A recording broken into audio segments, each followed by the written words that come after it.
Assalamu alaikum wa rahmatullahi wa barakatuhu. Good evening students. எங்களுக்கு தெரியும் நாங்கள் இன்ஆர்கானிக் எம்சிக்யூ சீரீஸ் போயிட்டு கொண்டிருக்கிறோம். போன வகுப்பு தான் நாங்கள் அதை ஆரம்பிச்சுக்கிறோம். ஆரம்பிக்கப்பட்ட வகுப்புல 2011 9வது கேள்வி வரை உள்ள இன்ஆர்கானிக் கேள்விகள் சகலதும் பார்த்து முடிச்சுக்கிறோம். அந்த வகையில் மிச்சமுள்ள கேள்விகளை இன்னைக்கு தொடர்ந்துட்டு 2012 வந்த இன்ஆர்கானிக் கேள்விகள் எம்சிக்யூகளையும் கம்ப்ளீட் பண்றதுக்கு இருக்கிறோம் இன்றைய வகுப்புல. Right, okay. அந்த வகையில பாப்பமாக இருந்தா அடுத்த வினா வருது. 2011 ஆண்டுல நடந்த ஃபைனல் பேப்பர்ட 18வது கேள்வி. 18வது கேள்வி.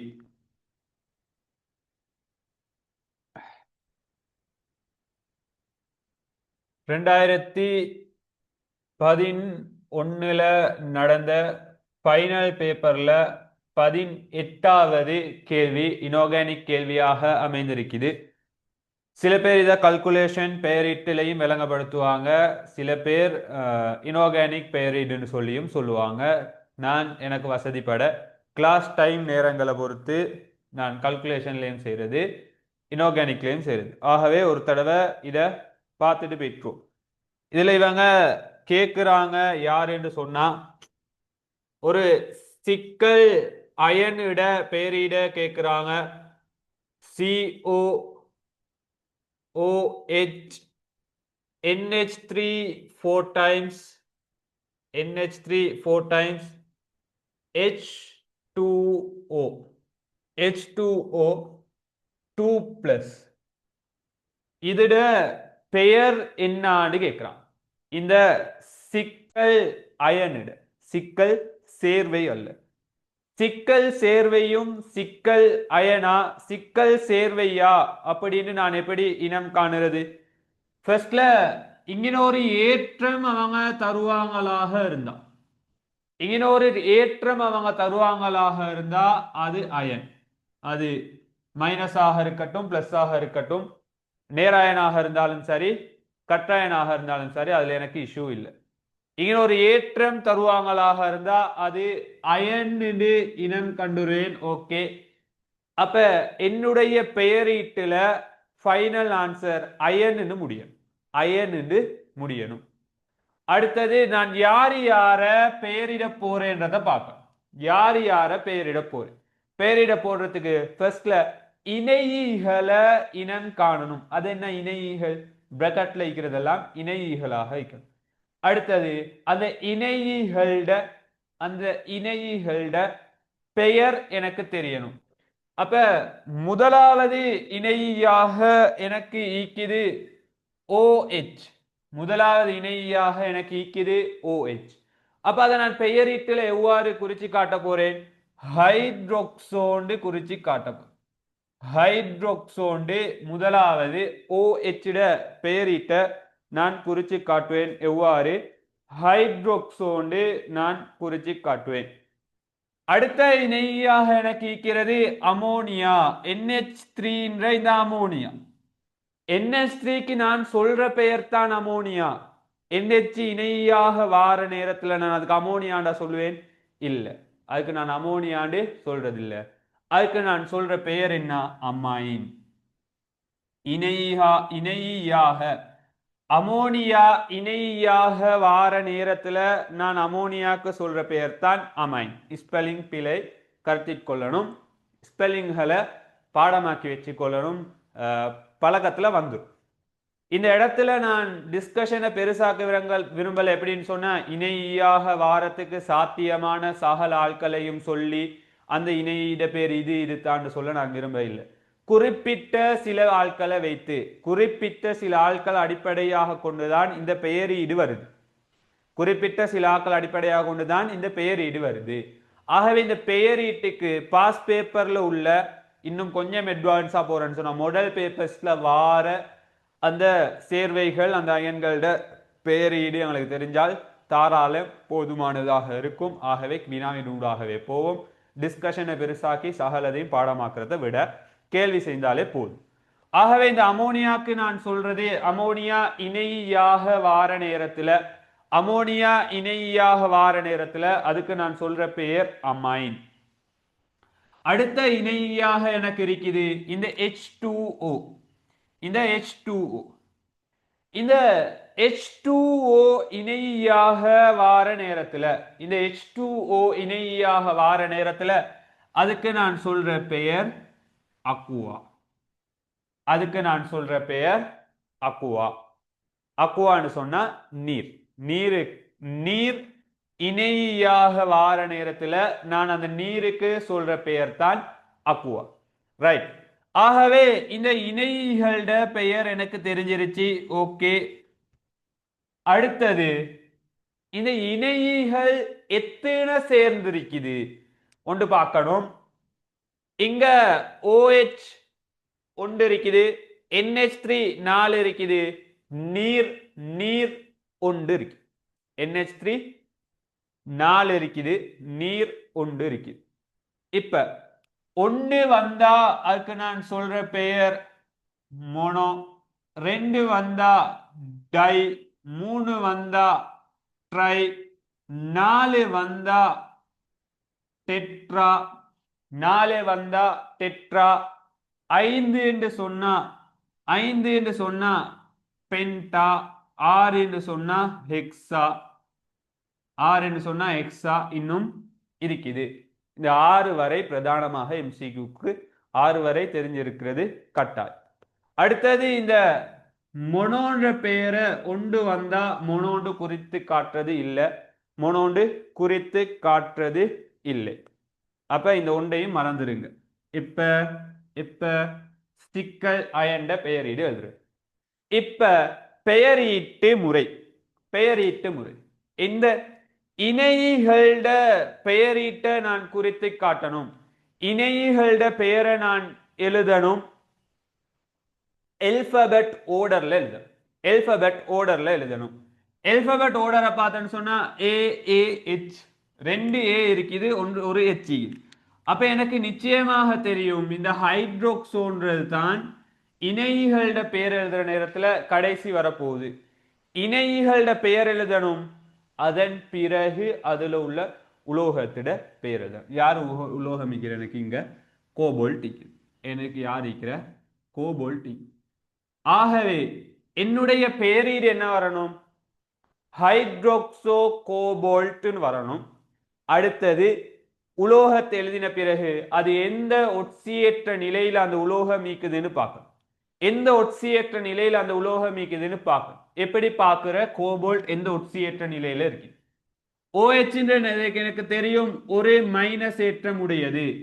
அமோனியாக்கு ஏற்றமில்ல 0, நீருக்கும் ஏற்றமில்ல 0.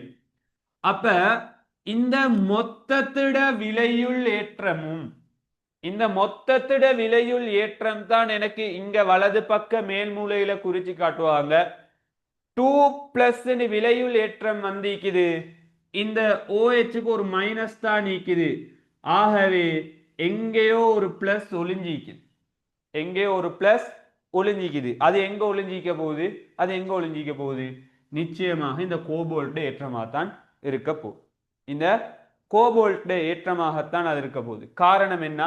NH3 விலையுள் ஏற்றம் இல்லை. NH3 ஏற்றம் 0, நீர் ஏற்றம் 0 உடையது. விலையுள் ஏற்றம் 2+ வந்திக்குதுன்னு சொன்னா நேரேற்றமுடைய ஒரு இணையை அல்லது அந்த உலோகம் அதுல ஈக்கணும். அப்படி பார்த்தேன்னு சொன்னா இந்த கோபால்ட் தனி விலையுள் ஏற்றம் எனக்கு 2+ வரணும், ஒரு மைனஸோட சேர்த்துன்னு சொன்னா ஒரு மைனஸோட சேர்த்து 2+ வரணுமா?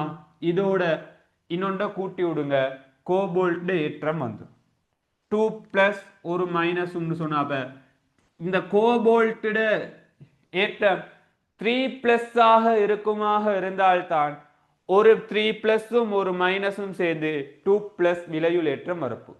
ஒரு 3+ ஒரு மைனஸும் சேர்ந்து 2+ விலையுள் ஏற்றம் வரப்போகுது. ஆகவே இந்த கோபால்ட்ன்றது 3+ல ஈக்குது. 3+ல ஈக்குதுன்றது எனக்கு ஷுவர். அப்ப நீங்க ஆன்சரை கொஞ்சம் பார்க்கணும். இணைகள்ல கடைசியா வரப்போறது யாரு? ஹைட்ரோக்சோ. அப்ப ஹைட்ரோக்சோ கோபால்ட் கோபால்ட் 3+ ஏற்றத்துல இருக்கிறபடினால கோபால்ட் 3+ ஏற்றத்துல இருக்கப்படினால ஹைட்ரோக்சோ கோபால்ட் 3 வரப்போகுது. ஹைட்ரோக்சோ கோபால்ட் 3 வரப்போகுது. அவ்வாறான அமைப்புல யார் ஈக்கிறேன்னு கொஞ்சம் ஒரு தடவை பார்த்தேன்னு சொன்னா ஹைட்ரோக்சோ கோபால்ட் 3 அயன் அப்படின்னு வரக்கூடிய ஒரே ஒரு ஆன்சர் தான் ஈக்குது. ஒரே ஒரு ஆன்சர் தான் ஈக்குது. நாலாவது ஆன்சர். நாலாவது ஆன்சர். ஆகவே இந்த ஒரு பாயிண்ட்டை வச்சே எனக்கு ஆன்சருக்கு போகக்கூடியதாக அமையுது. இந்த ஒரு பாயிண்ட்டை வச்சு எது கோபால்ட் ஏற்றம் பார்க்கிறேன் 3 ஆகவே 3+ அயன் ஈக்கணும். 3+ அயன் ஈக்கிற ஆன்சர் 1 2 4 5 தான் ஈக்குது. MCQன்றது மல்டிபிள் சாய்ஸ் கொஸ்டின், பல் தேர்வு வினா. வினாவை தேர்வு செய்து தான் எடுக்கணுமே தவிர நிறுவி எடுக்கக்கூடாது. வினாவை தேர்வு செய்து எடுக்கணும், நிறுவி எடுக்கக்கூடாது. இப்ப நான் எப்படி தேர்வு செய்யறேன்னு உங்களுக்கு சொல்றேன். 1 2 3 4 5 ஆன்சர் என்னிட்ட ஈக்குது.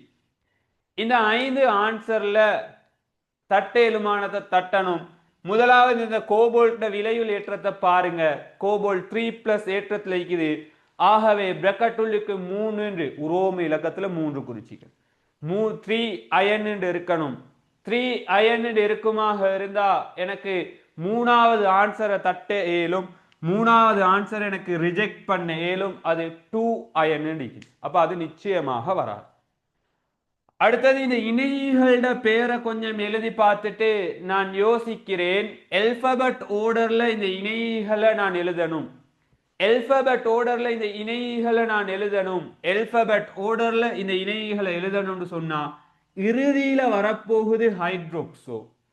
இறுதியில வரப்போகுது ஹைட்ரோக்சோ.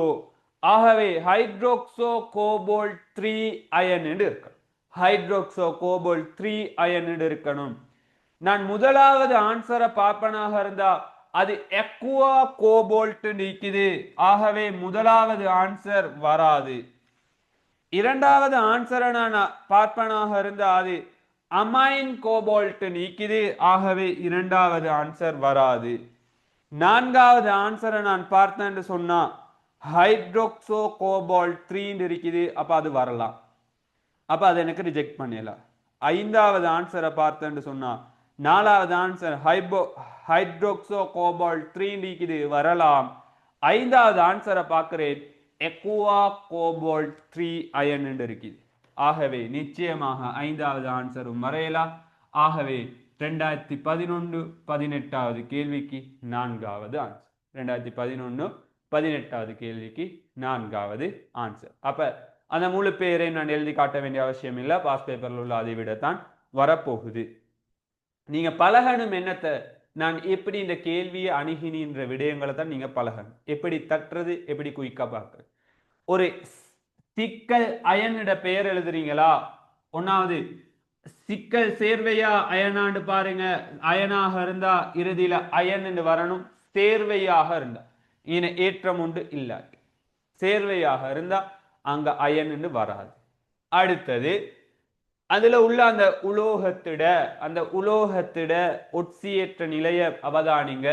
கண்டிங்கன்னு சொன்னா அதுக்கேற்ற மாதிரி இப்ப நாங்க செஞ்ச மாதிரி பிரக்கட்டுலுக்கு 3+ இருந்தா பிரக்கட்டுலுக்கு 3 இருக்கணும், உரோம இலக்கத்துல இருக்கணும். 4 இருந்தா பிரக்கட்டுலுக்கு உரோம இலக்கத்துல 4 இருக்கணும். அதை பார்த்து தட்டேலுமான்னு பாரு. அடுத்தது இறுதி இணைகளோட பேரை எழுதி பார்த்துட்டு இணைகளை ஓர்டர் படுத்தினீங்கன்னு சொன்னாலே உங்களுக்கு அநேகமா ஆன்சரை பார்க்கக்கூடியதாக இருக்கும். கேள்வியை கஷ்டப்படுத்துறேன்னு சொன்னா அவங்க அந்த ஓர்டர்ல எழுதின ஸ்பெல்லிங் பிழைகள்ல இருந்து பார்க்குற மாதிரி கேள்வி போடலாம். இந்த கேள்வி அவ்வாறு அமைந்தில்லை. ஆகவே இந்த கேள்வி அவ்வளோ கஷ்டப்படுத்த வேண்டிய அவசியமும் இல்லை. Right, okay. ஆகவே அடுத்த கேள்விக்குள்ள போவோம். அடுத்த கேள்விக்குள்ள போவோம்.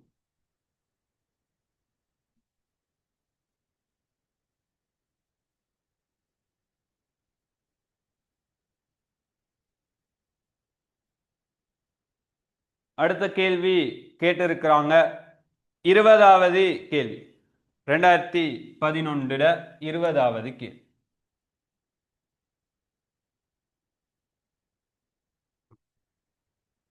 கேபிஆரையும் கேஐயையும் வேறு பிரித்தறிய பயன்படுத்த முடியாத சோதனை பொருள் அல்லது சோதனை பொருள்கள் யாருன்னு கேட்டீங்க. யார் யார இனம் காணணும்னு சொன்னா கேபிஆரையும் கேஐயையும் இனம் காணுறதுக்குரிய சோதனை பொருள்கள்னு கேட்டீங்கன்னா கேபிஆரையும் கேஐயையும் இனம் காண்றது இல்ல இல்ல இந்த கேபிஆர் கேஐ உங்களுடைய கண்களுக்கும் கேபிஆர் கேஐன்னு விளங்கக்கூடாது.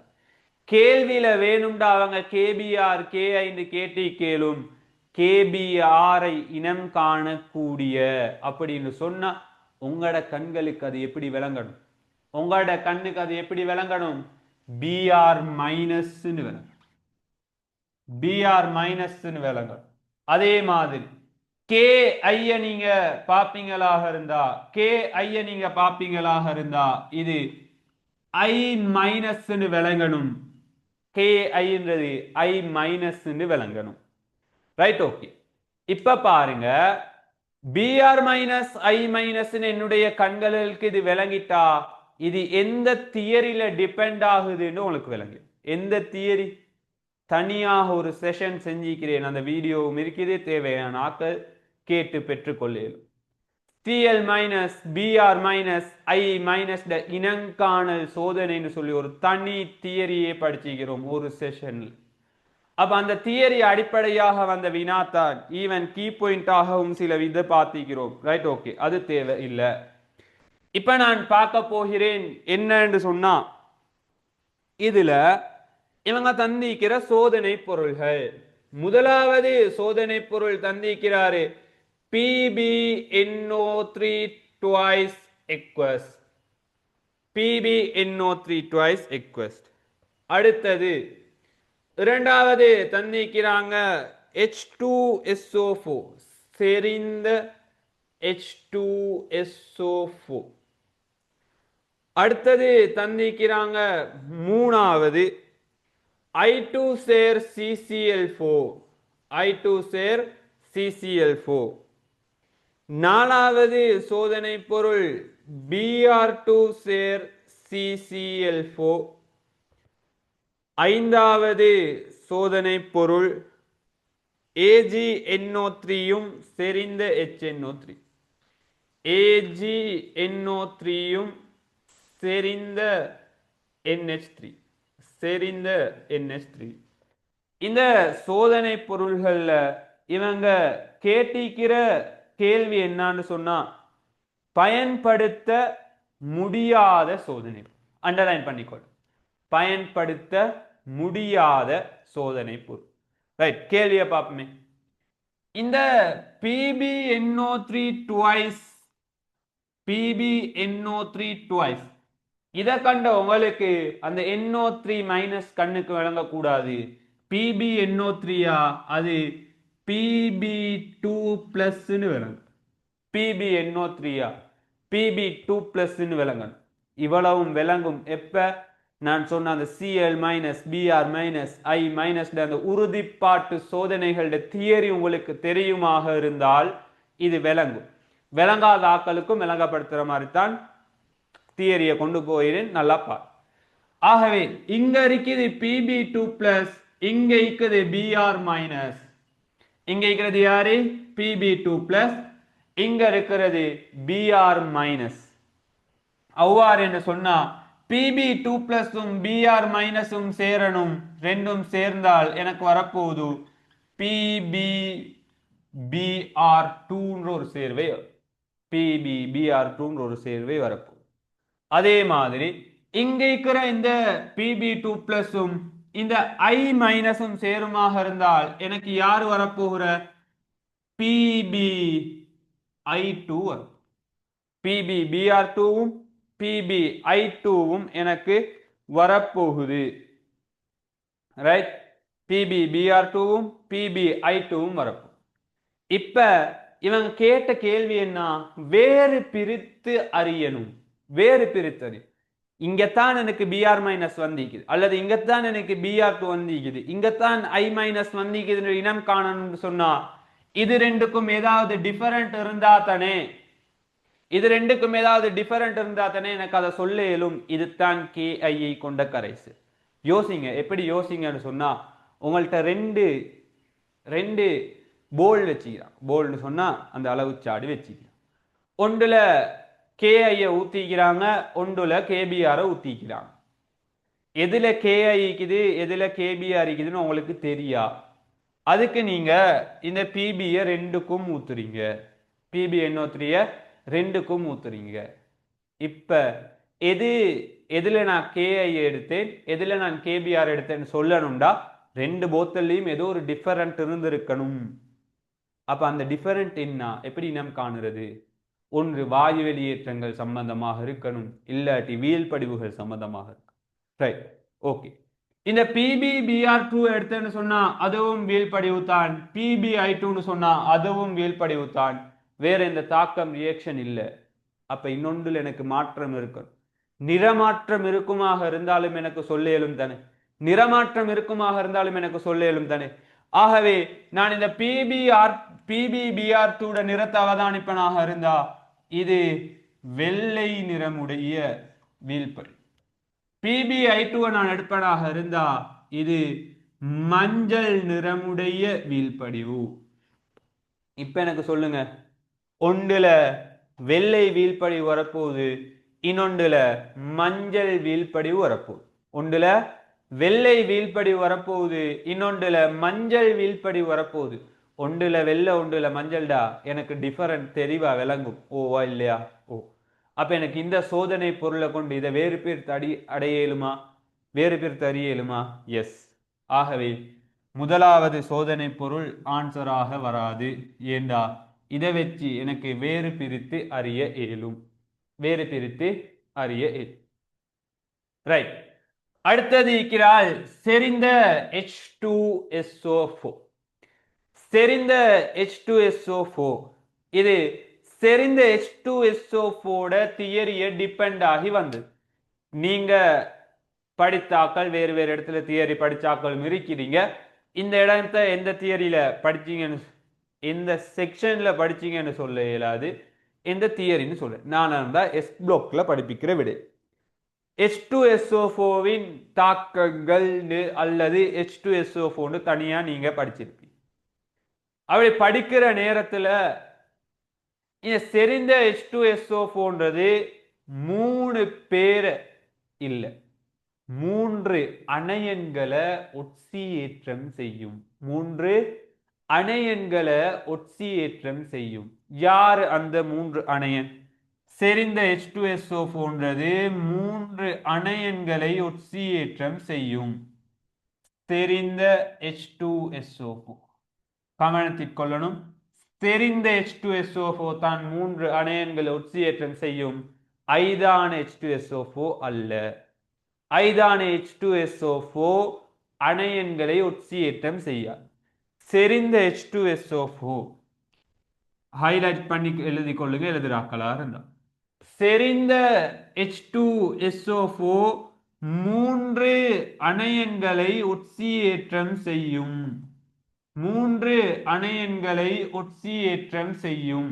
ஒட்சியேற்றும் 3 அணையன்களை இதை செறிந்த H2SO4 ஒட்சியேற்றம் செய்யும். யார் அந்த 3 அணையன்கள்? யார் அந்த 3 அயன்கள்? பிரிஸ் சொல்ற 3 பேர். பிரிஸ், BRIS, பிரிஸ், BRIS அப்படின்னு சொன்னா Br minus I minus S2 minus. இந்த 3 அணையன்களை என்ன செய்யும்?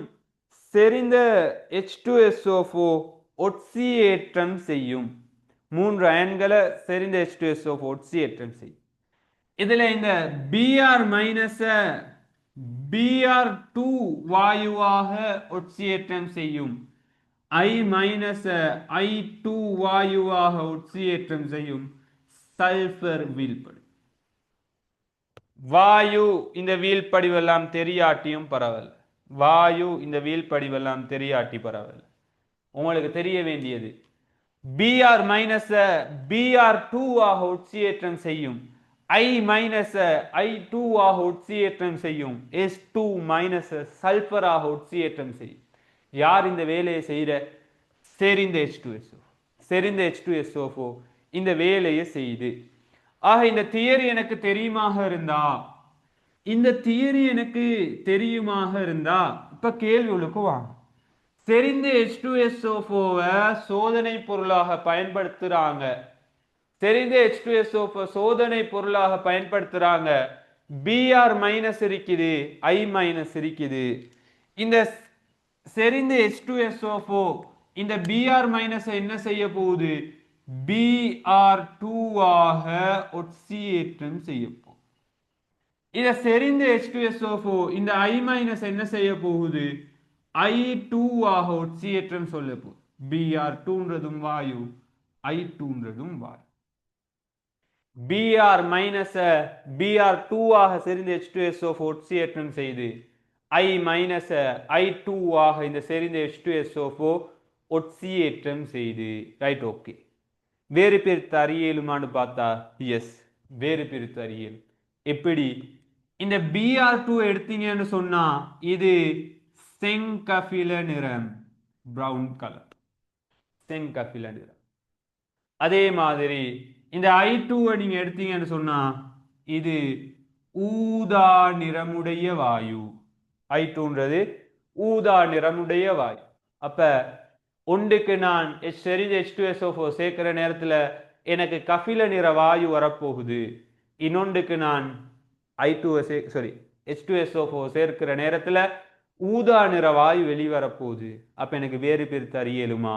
எஸ், ரெண்டுக்கும் வேற வேறையான ஒரு இதை காட்டும். ஆகவே செறிந்த H2SO4வும் ஓகே. அடுத்த கேள்வி, அடுத்த சோதனை பொருள் I2 சேர் CCl4. I2 சேர் CCl4 இத கொஞ்சம் அப்படியே வைங்க, இத கொஞ்சம் அப்படியே வைங்க. Br2 சேர் CCl4 அதையும் அப்படியே வைங்க. AgNO3 முடிச்சிட்டு வரும், AgNO3 முடிச்சிட்டு வரும். இந்த AgNO3யும் செறிந்த HN, நான் AgNO3 சேர் செறிந்த NH3 எழுதியில்ல, கமெண்ட் நம்ம கேள்வி ஒருக்கா பாருங்க. AgNO3யும் செறிந்த NH3யும், இதுதான் கேள்வி. AgNO3யும் செறிந்த HNO3. ரைட், இந்த AgNO3 பார்த்த உங்களுக்கு, இந்த AgNO3 பார்த்த உங்களுக்கு இந்த AgNO3ன்றது Ag பிளஸ்ன்னு விளங்கணும், Ag பிளஸ்ன்னு விளங்கணும். ஆகவே Ag பிளஸும் Br மைனஸும் சேருமாக இருந்தா அது AgBr ஆக அமையும். Ag பிளஸும் Agi-யும் சேருமாக இருந்தா அது Agi ஆக அமையும்.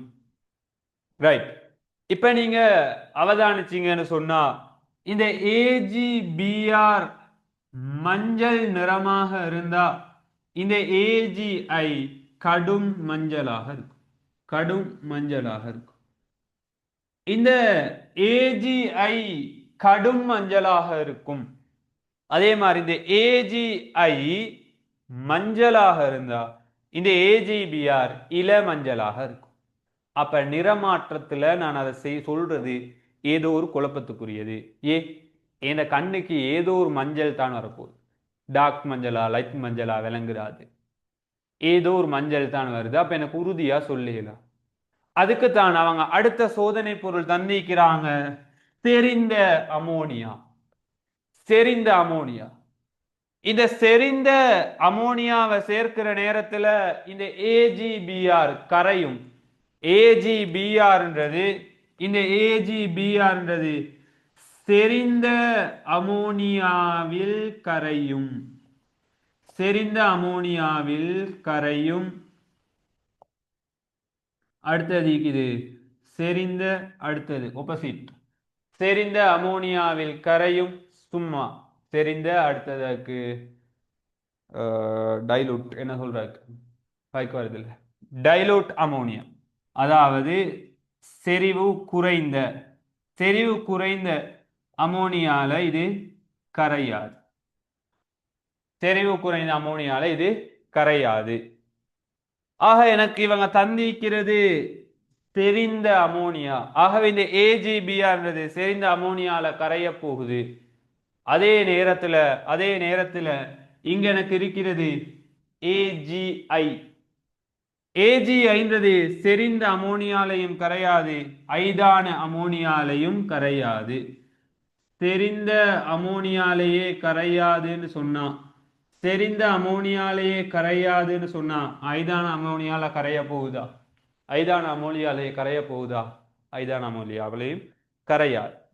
ஆகவே எனக்கு சொல்ல இயலும் ஏஜிபிஆர்ன்றது செறிந்த அமோனியாவில் கரையும், ஏஜி5 செறிந்த அமோனியாவில் கரையாது. அப்ப எனக்கு இவங்க AgNO3 சேரும், AgNO3யும் செறிந்த அமோனியாவும் தந்திக்கிறான். ரெண்டு சோதனை பொருளை சேர்த்து தான் ஒரு சோதனை பொருளாக தந்திக்கிறான். அப்ப எனக்கு இத செறிந்த அமோனியாட சோதனையை வச்சு இதை இனம் காண இயலுமா இயலாதா? எஸ் ஏலும். ஆகவே எனக்கு ஐந்தாவது சோதனை பொருளை கொண்டும் இனம் காண முடியும். ஐந்தாவது சோதனை பொருளை கொண்டும் இனம் காண முடியும். இப்ப இந்த ரெண்டு பேரை ஸ்டார் பண்ணி வச்சுக்கிறேன், ஏன்னு சொல்றேன். அதான் சொல்றாங்க. அதான் சொல்லி முடிய நாங்க கண்டினியூ பண்ணுவோம். அதான் சொல்றாங்க, அதான் சொல்லி முடிய கண்டினியூ பண்ணுவோம். Right, okay. அதுதான் நீங்க இந்த I2 சேர் CCl4, Br2 சேர் CCl4 இதை ஸ்டார் பண்ணி வைக்க சொன்னேன்னு சொன்னா, இது ரெண்டையும் தனித்தனியாக சோதனை பொருளாக நாங்க படிச்சு இல்ல, நீங்க படிச்சிருக்கலாம். தனித்தனியாக ஒரு சோதனை பொருளாக படிச்சு,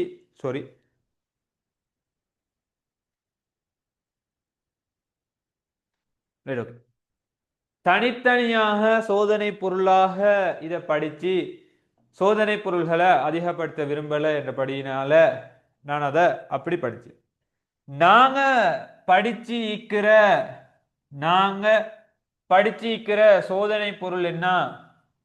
Cl2 சேர் CCl4. இதே நேரத்தில் Cl- கற்றனையும் சேர்த்து தான் படிச்சிருப்போம். படிக்கிற நேரத்தில் Cl- இது தாக்கம் இல்லை. Br- Br2 ஆகவும் I2- I2 ஆகவும்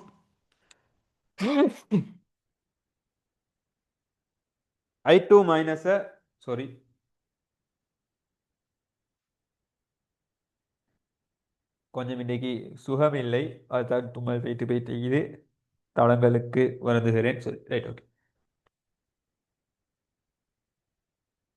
Br- இந்த Cl2 சேர் CCl4 Br2 ஆகவும் I2 ஆகவும் ஒட்சியேற்றம் செய்யும். இதுதான் நாங்க படிச்சிருக்கிறது. Br2 படையாகவும் I2 படையாகவும் இது வீழ்படிவாகவும் படிச்சுக்கிறோம். Br2 ஆற நேரத்துல கபில படையாகவும் I2 ஆற நேரத்துல ஊதா படையாகவும் அமையும் படிச்சுக்கிறோம். இப்ப நான் இதை சொல்லிட்டு பாருங்க, Cl2 வருது. ஆகவே Cl- தாக்கம் இல்ல, Br2 ஓடையும் I2 ஓடையும் தாக்குது.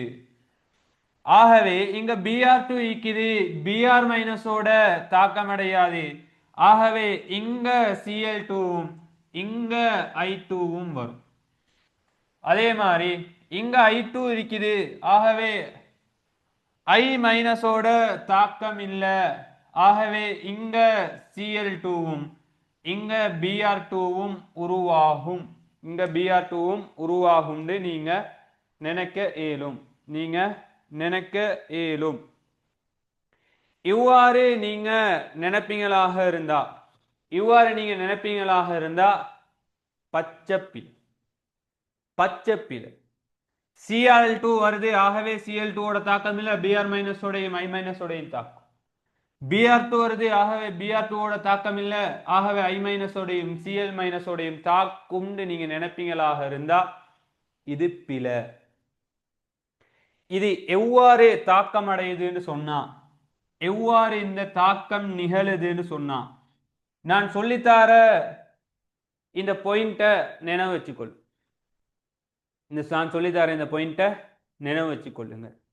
அலசன்களோட அயன்கள், அதாவது F minus Br, F minus Cl minus Br minus I minus, இந்த அயன்கள் மேலுள்ள அயன் கீழுள்ள அயனை அதன் நீர்க்கரைசல் நிலையிலிருந்து இடம்பெயர்க்கும். அது என்ன? மேலுள்ள அயன். மேலுள்ள அயன் என்று சொன்னா இப்ப இந்த Br மைனஸ் எடுப்போம். இப்ப இந்த Br மைனஸுக்கு மேலுள்ளது யாரு? Cl minus. Br மைனஸ்க்கு மேலுள்ளது யாரு? Cl minus. அப்ப என்ன? Br மைனஸுக்கு மேல தானே Cl மைனஸ் இருக்குது. ஆகவே அந்த Cl2 என்ன செய்யும்? Br மைனஸ், இந்த Cl2 என்ன செய்யும் பாருங்க. Cl என்றது புரோமினுக்கு மேல உள்ளது. ஆகவே Cl2 என்ன செய்யும்? Br மைனஸ் Br2 ஆக இடம்பெயர், Br2 ஆக இடம்பெயர்க்கும்.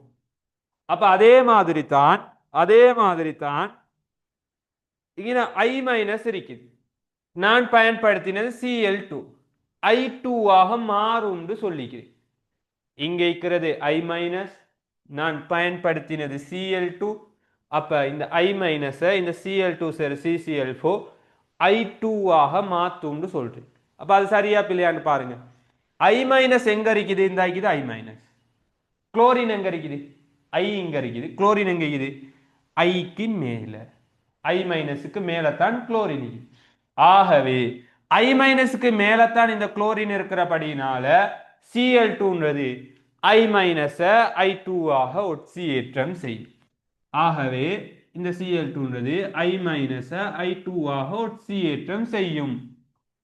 இதே Cl2 தான் இந்த F மைனஸ் F2 ஆக ஒட்சியேற்றம் செய்யுமா? F மைனஸ் F2 ஆக ஒட்சியேற்றம் செய்யுமா? இந்த Cl2 CCl4. யோசிங்க. இல்ல, ஏன் ஒட்சியேற்றம் செய்யாது? F மைனஸ்ன்றது குளோரினுக்கு மேல இருக்குது, குளோரினுக்கு மேல இருக்குது. Cl2 குளோரின் எங்க இருக்குதுன்னு பாருங்க, இந்த இருக்குது குளோரின். அப்ப இதுக்கு கீழே உள்ள அயன்களைத்தான், இதுக்கு கீழே உள்ள அயன்களைத்தான் அதோட சேர்வைகளாக ஒட்சியேற்றம் செய்யும். Cl minus F minus F2 ஆக ஒட்சியேற்றம் செய்யுமான்னு கேட்கிறேன். Cl மைனஸ் F மைனஸுக்கு கீழே இருக்கு. ஆகவே Cl2ன்றது F மைனஸ் இடம்பெயர்க்காதுன்னு சொல்றது F2 ஆக மாற்றாது. F2 ஆக மாற்றாது.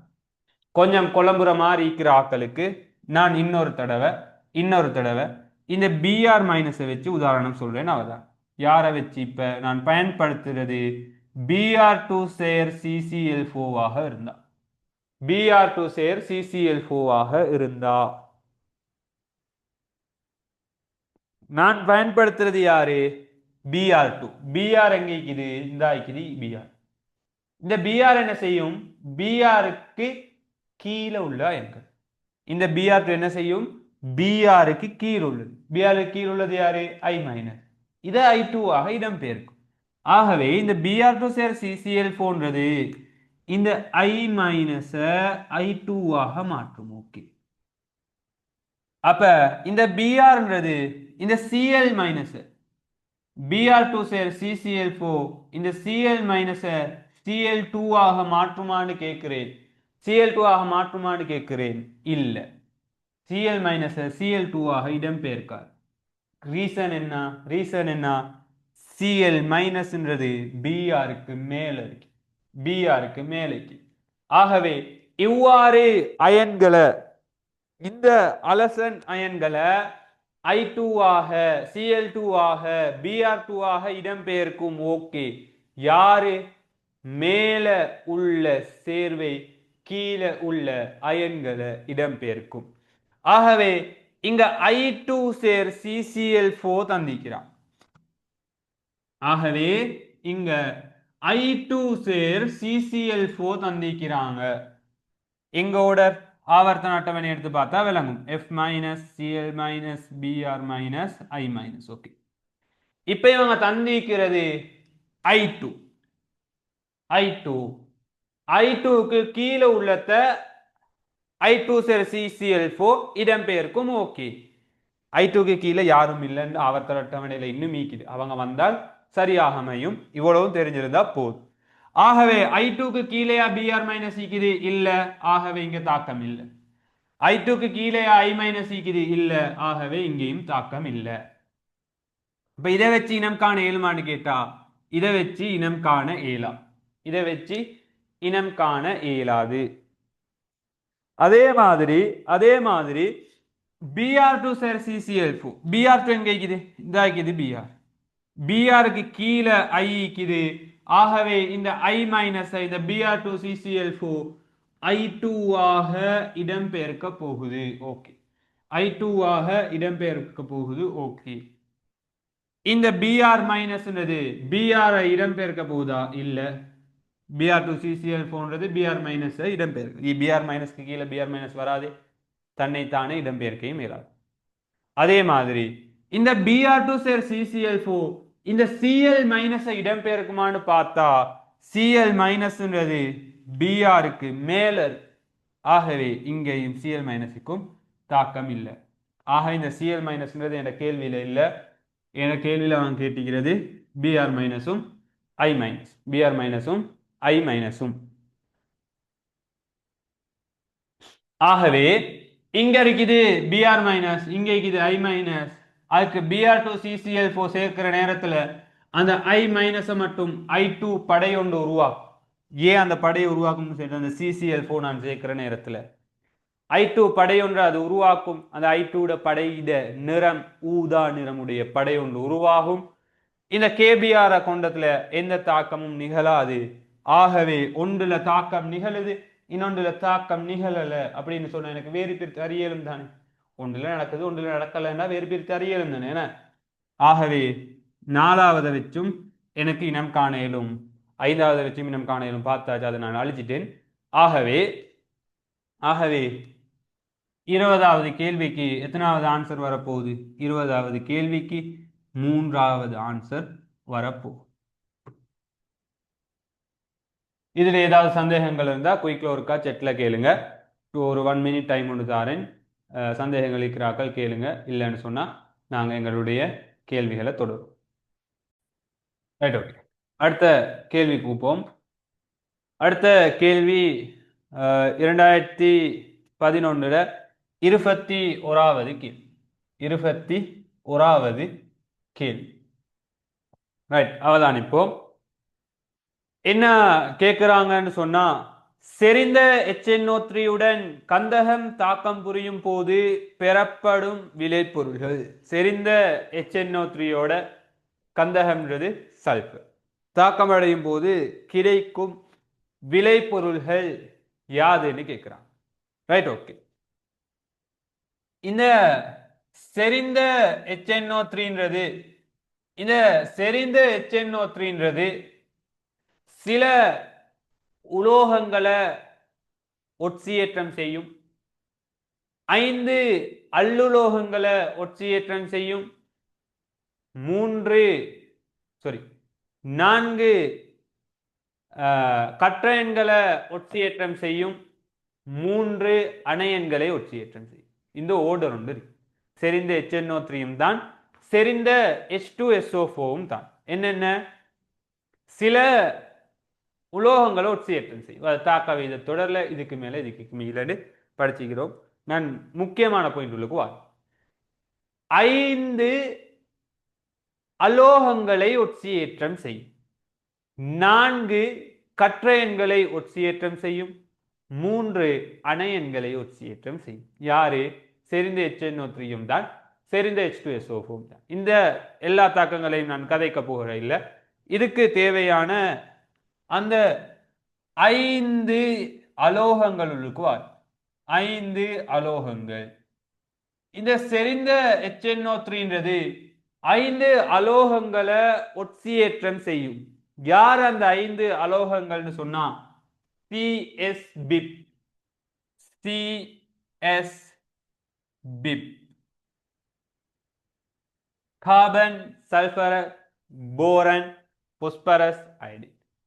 இந்த 5 அலோகங்களை ஒட்சியேற்றம் செய்யும்.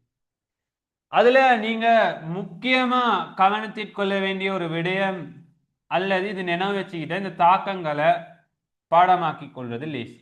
என்னன்னு சொன்னா, செறிந்த HNO3 எப்ப எல்லாம் தாக்குதோ, எப்ப எல்லாம் செறிந்த HNO3 தாக்குதோ அப்ப எல்லாம் NO2 வாயு வெளியேற்றம் வரும். ஆகவே எல்லாத்துலயுமே NO2 வாயு வெளியேற்றம் வரப்போகுது.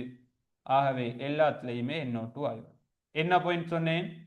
எப்பெல்லாம் செறிந்த HNO3 தாக்குதோ அப்பெல்லாம் NO2 வாயு வெளியேற்றம் வரும். ஓகே.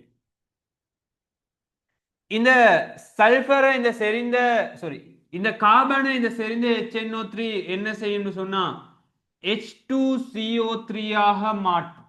H2CO3 ஆக மாற்றும். ஆனா இந்த H2CO3ன்றது விளைவுல உறுதி இல்லை.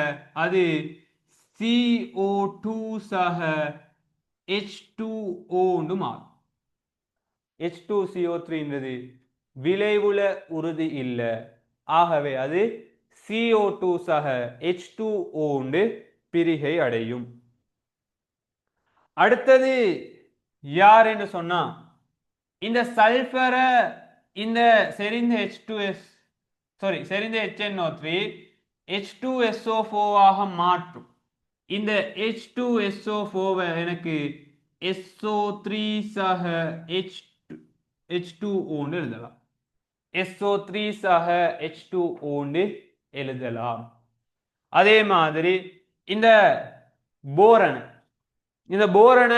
இந்த செறிந்த HNO3 என்ன செய்யும் சொன்னா B2O3 ஆக ஒட்சியேற்றம் செய்யும். இந்த I2O5 ஆக ஒட்சியேற்றம் செய்யும்.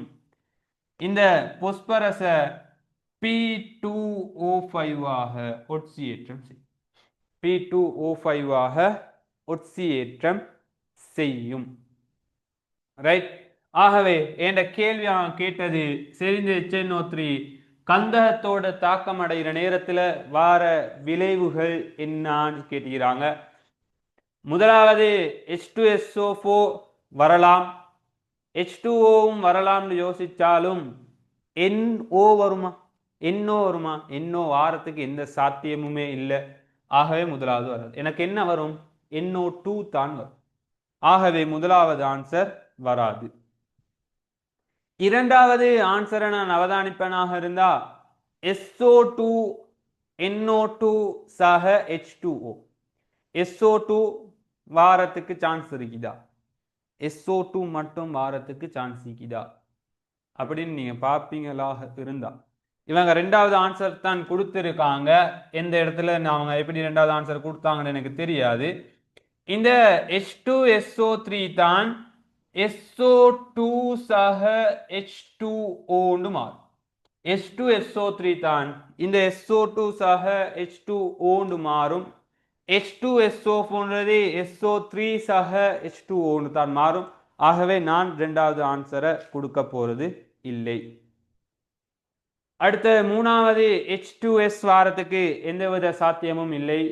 அடுத்தது நான்காவது ஆன்சர்ல SO2 NO தந்திக்கிறாங்க. ஆகவே நான்காவது ஆன்சரும் வராது. ஐந்தாவது answer SO2, SO3, NO2, H2O தந்திக்கிறாங்க.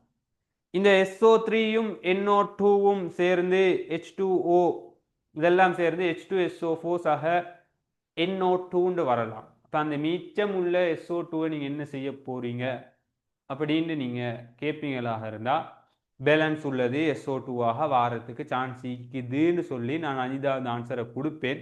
Pass பேப்பர்லையும் இவங்க 2வது ஆன்சர் கொடுத்த சுட்டி நாங்கள் என்ன செய்வோம்னு சொன்னால் ஆன்சராக 2வது அல்லது 5வது ஆன்சரை கொடுப்போம். 2வது அல்லது 5வது ஆன்சரை கொடுப்போம். இது நிச்சயமாக சத்தியமாக உண்மை. H2SO3 தான் SO2 H2O மாறப்போகுது. நிச்சயமான உண்மை. இந்த சல்ஃபர்ன்றது செறிந்த HNO3யோட தாக்கமடைகிற நேரத்தில் அது NO2 H2SO4 மாறப்போகுது. H2SO4ன்றது SO3 H2O. இதுவும் உண்மை. எல்லாமே உண்மை. கேள்விக்குறி ஒன்று 2க்கு வந்ததுனால நான் 2வது அல்லது 5வது ஆன்சரை உங்களுக்கு கொடுத்திருக்கிறேன். 2வது அல்லது 5வது ஆன்சர். ஆகவே 21க்கு 2 ஆன்சர், 2 அல்லது 5. இதில் ஏதாவது சந்தேகங்கள் இருந்தால் கேட்க இயலும், அல்லது நாங்கள் எங்களோட அடுத்த வினாக்குள்ள போவோம். பாஸ் பேப்பர் இல்லாதாக்கள் கட்டாயமாக கிளாஸ்ல வார நேரத்திற்கு பாஸ் பேப்பரோடையே ஜாயின் ஆகி கிளாஸுக்கு வாங்க. கேள்வி பார்க்காம ஆன்சர்ஸ்களை நீங்கள் பார்க்காம நான் விளக்கம் சொல்லி எந்த பயனும் உங்களுக்கு கிடைக்க போகிறது இல்லை. ஆகவே கட்டாயமாக பாஸ் பேப்பர்களோட கிளாஸுக்கு வாங்க. நான் செய்கிற அனைத்து சீரீஸ்களும் MCQ series, structure series, SA சீரீஸ்ன்றது பாஸ் பேப்பர் வினாக்களை அடிப்படையாக வைத்து அதை வச்சு உங்களுக்கு தியரி எக்ஸ்பிளைன் பண்ணுற மாதிரி தான் கிளாஸ் நடக்க போகுது. அனைத்து தியரிகளையும் பாஸ் பேப்பர் வைஸாக நாங்கள் எல்லாத்தையும் செஞ்சு முடித்த பிறகு மாடல் பேப்பர் டிஸ்கஷன் செய்யும். அப்போ அந்த மாடல் பேப்பரை கட்டாயம் நீங்கள் செய்து முடிச்சுட்டு வரணும். ஆக இந்த சீரீஸ்களுக்கு வாராக்கள் கட்டாயம் பாஸ் பேப்பர்களோட ஜாயின் ஆகிட்டு வாங்க. ஒரு ஆள் கேட்டிருக்கிறீங்க, ஏ சார் ஆன்சர் 4 வருதுன்னு சொல்லி. 4வது ஆன்சர் வர சான்ஸ் இல்லை, ஏ வராது. ஓகே, 4வது ஆன்சர் ஏ வராதுன்னு கேட்டிருக்கிறாங்க. 4வது ஆன்சரை பாருங்க. SO2, NO, H2O தந்திக்கிறாங்க. இந்த SO2வும் H2Oவும் சேர்ந்து H2SO3 அல்லது H2SO4 ஒரு பிரிகையிட பகுதிகளாக எனக்கு நினைக்க இயலும். ஓகே, அதுல பிரச்சனை இல்லை. இவங்க இதுல NO தந்திக்கிறாங்க பாருங்க, NO தந்திக்கிறாங்க பாருங்க. இந்த NOன்றது நிச்சயமாக அந்த இடத்துல வாரத்துக்கு சாத்தியமே இல்லை. இந்த HNO3ன்றது நிச்சயமாக அது NO2 வாயுவை தான் தரப்போம். தரப்போகுது. ரைட்? ஆகவே தான் இந்த NO வாரத்துக்கு சாத்தியமே இல்லை. நான் ஏன் 5வது ஆன்சருக்கு SO2 மீக்குது, SO3 மீக்குது. இந்த SO3 இருந்து இந்த SO2 பகுதியாக வரலாம்னு தான் ஏன் அவ்வாறு சொன்னேன்னு சொன்னா, இந்த சல்பர் செறிந்த HNO3யோட தாக்கம் அடைகிற நேரத்தில் வார விளைவு H2SO4 தான். இந்த H2SO4 எனக்கு SO3 H2O எழுதலாம். வார இந்த H2SO4 தான் இப்படி எழுதலும். H2SO4 பிரித்து எழுதிக்கிறேன்னு சொல்லிதான் இந்த SO3 ஒரு பகுதியாக SO2 இருக்கலாம்னு சொன்னேன். அதே மாதிரி நான் உங்களுக்கு சொல்ல இல்லையே, NO2ன்றது கொஞ்சமாக வந்து என்னோண்டு வரலாம்னு நான் உங்களுக்கு சொல்ல போறதும் இல்லை. பிகாஸ் இந்த HNO3 தான் இங்க NO2 மாறப்போகுது. சரி, இந்த HNO3 தான் NO2 மாறப்போகுது. அங்கின ஒரு விளைவு வந்து அந்த விளைவு தான் NO2 மாறப்போகுது. நான் உங்களுக்கு சொல்ல இல்லையே, வேறொரு விளைவு வந்து அந்த விளைவு NO2 மாறலாம்னு நான் யோசிக்க இயலுமாக இருந்தா NO2 வரலாம்னு நான் யோசிக்கிறேன். நான் அப்படி சொல்ல இல்லையே. HNO3 செறிந்த HNO3 ஒட்சியேற்றம் செய்யற நேரத்தில் NO2 ஆகத்தான் மாறுமே தவிர வேற எந்த நிலைக்கும் மாறா, வேற எந்த நிலைக்கும் மாறாவது. நாலாவது ஆன்சர்ல NO2 தான் இருக்கா? ரைட், நாலாவது ஆன்சர்ல NO2 தான் நீக்குதுன்னு சொல்றீங்க. உங்களுடைய பாஸ் பேப்பர் பிரிண்டட் பாஸ் பேப்பராக இருந்தால், அல்லது S10 அவ்வாறு ஏதாவது ஒரு பப்ளிகேஷன் பிரிண்டட் பாஸ் பேப்பராக இருக்குமாக இருந்தால் அந்த பாஸ் பேப்பர்ல பிழை இருக்கும், அந்த பாஸ் பேப்பர்ல பிழை இருக்கும். ஆக ஒரிஜினல் பாஸ் பேப்பர் எடுத்து கட்டாயம் ஒரு தடவை பாருங்க. என்னுடைய பாஸ் பேப்பர்ல என்னையும் பிரிண்டட் தான். S10 பப்ளிகேஷன் நான்காவது ஆன்சர்னது SO2 சக NO, H2O தான் ஈக்குது. இப்போ கட்டாயம் எனக்கு நீங்கள் உங்களுடைய பாஸ் பேப்பர் ஒரு தடவை ஃபோட்டோ எடுத்து எனக்கு அனுப்பி விடுங்க. நான் அதை பார்த்து உங்களுக்கு தெளிவான விளக்கங்களை சொல்கிறேன். எந்த இடத்துல பிழை இருக்குது, என்ன பாஸ் பேப்பர் பிழையாக சான்ஸ் இல்லை, பல தடவை செய்தது. ஆக கட்டாயம் ஒரு தடவை பாருங்கள். உங்களுக்கு கன்ஃபியூஸ் கிளியர் ஆகணும்னு சொன்னால் 2011 ஒரிஜினல் பாஸ் பேப்பர் எடுத்தும் ஒரு தடவை பாருங்களேன். Right, okay.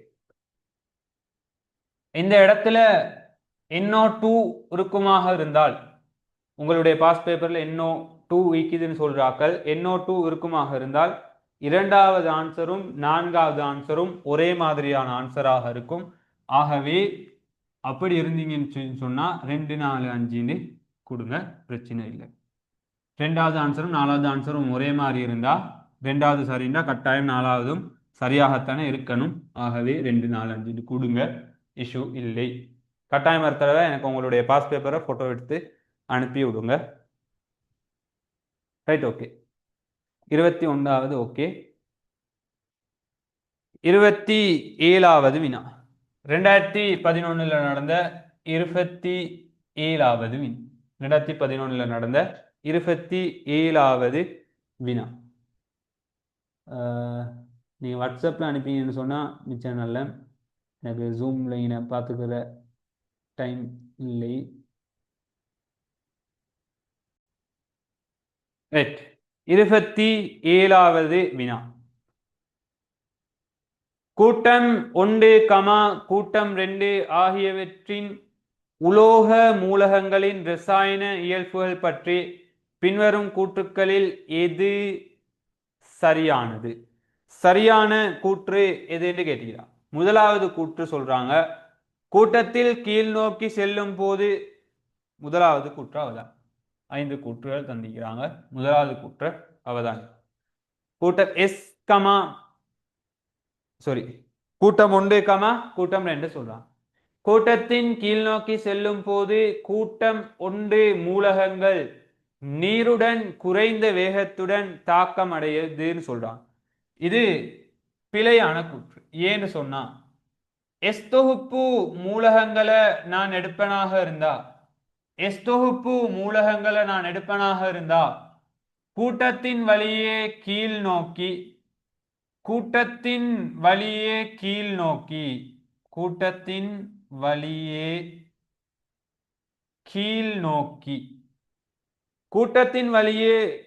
நோக்கி என்ன நடக்கும்னு சொன்னா, உலோக ஆறு போடுறேன், ஆரையை குறிக்கிறதுக்காக. அயன் ஆரை, உலோக ஆரை, அயன் ஆரை தாக்குத்திறன்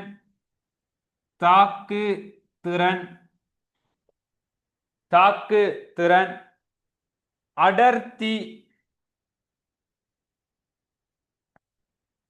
மின்னேர்த்தன்மை,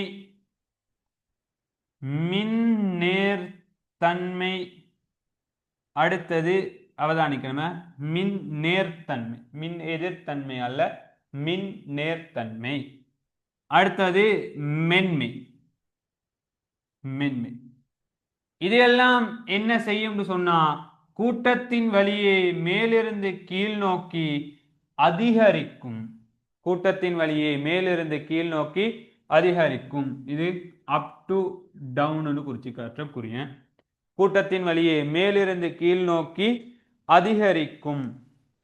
அதே மாதிரி இந்த எஸ் தொகுப்பு மூலகங்களை நான் எடுப்பனாக இருந்தா அதே கூட்டத்தின் வழியே மேலிருந்து கீழ் நோக்கித்தான், கூட்டத்தின் வழியே மேலிருந்து கீழ் நோக்கித்தான், மேலிருந்து கீழ் நோக்கித்தான் யார் யாரு குறைய போறன்னு சொல்ல ஒன்று உருகுநிலை, உருகுநிலை, அடுத்தது கொதிநிலை, கொதிநிலை. இங்க மென்மை கூடுதுன்னு சொன்னா அதுக்கு எதிர் வன்மை, வன்மை. உருகுநிலை, கொதிநிலை, வன்மை. அடுத்தது அயனாக்க சக்தி, அயனாக்க சக்தி, அயனாக்க சக்தி, மின் கடத்துத்திறன், மின் கடத்துத்திறன், வெப்ப கடத்துத்திறன்,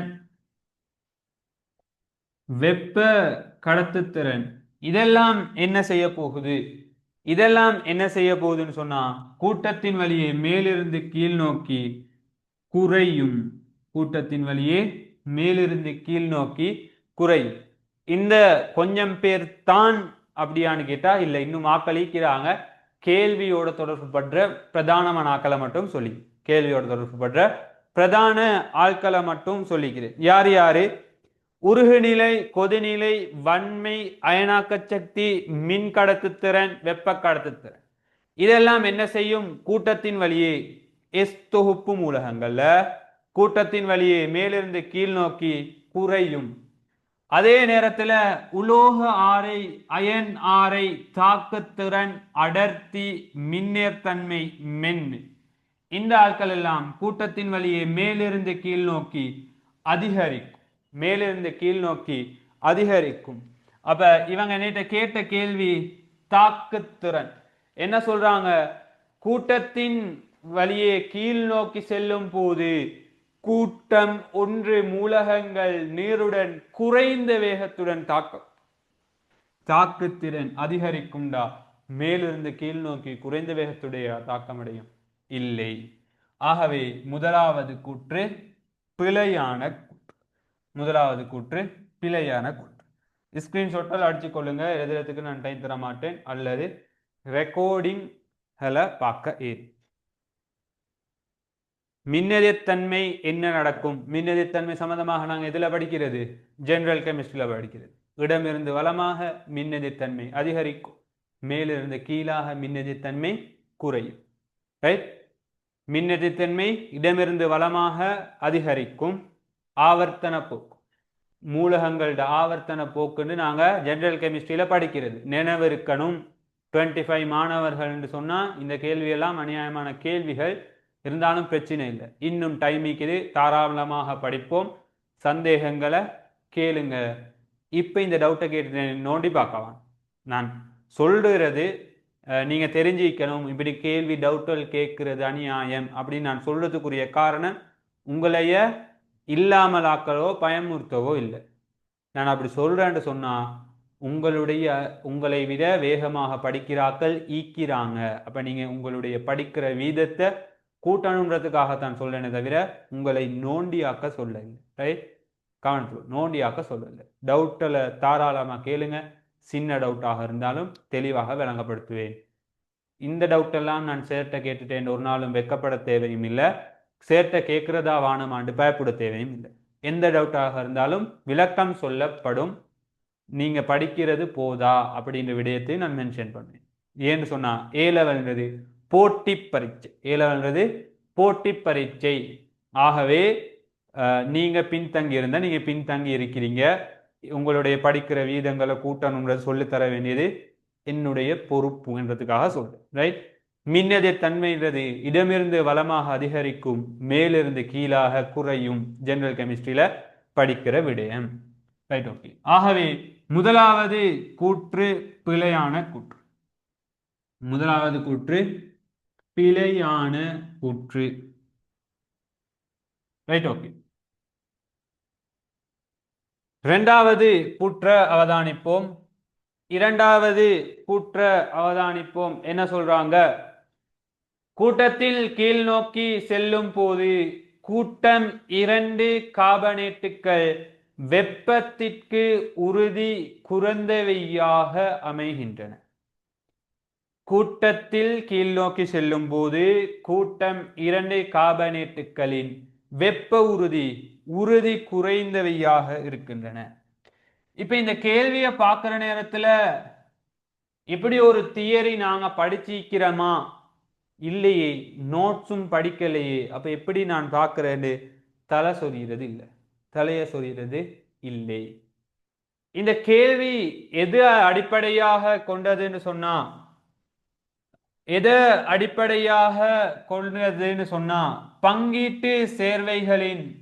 பங்கீட்டு சேர்வைகளின் முனைவாக்கத்துல தங்கியிருக்குது. பங்கீட்டு சேர்வைகளின் முனைவாக்கம் அல்லது ஒரு சேர்வையும் முனைவாக்கம் எடுத்துக்கொள்ளுங்களேன், அதெல்லாம் முனைவாக்கத்துல தங்கி. இந்த முனைவாக்கம் எதுல தங்கிக்குதுன்னு சொன்னா கற்றயனின் முனைவாக்கும்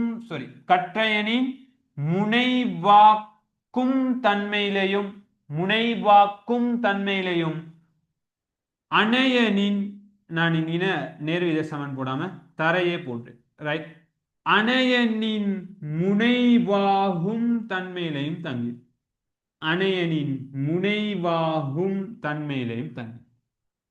சேர்வை ஒன்றோட முனைவாக்கம்ன்றது கற்றயனின் முனைவாக்கும் தன்மையிலையும் அணையனின் முனைவாகும் தன்மையிலையும் தங்கி இருக்குது.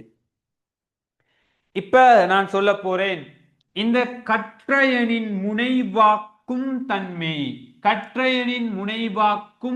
எதுல தங்கிக்குதுன்னு சொன்னா ஏற்றத்தின் கீழ் பருமன் என்ற விகிதத்துல தங்கி.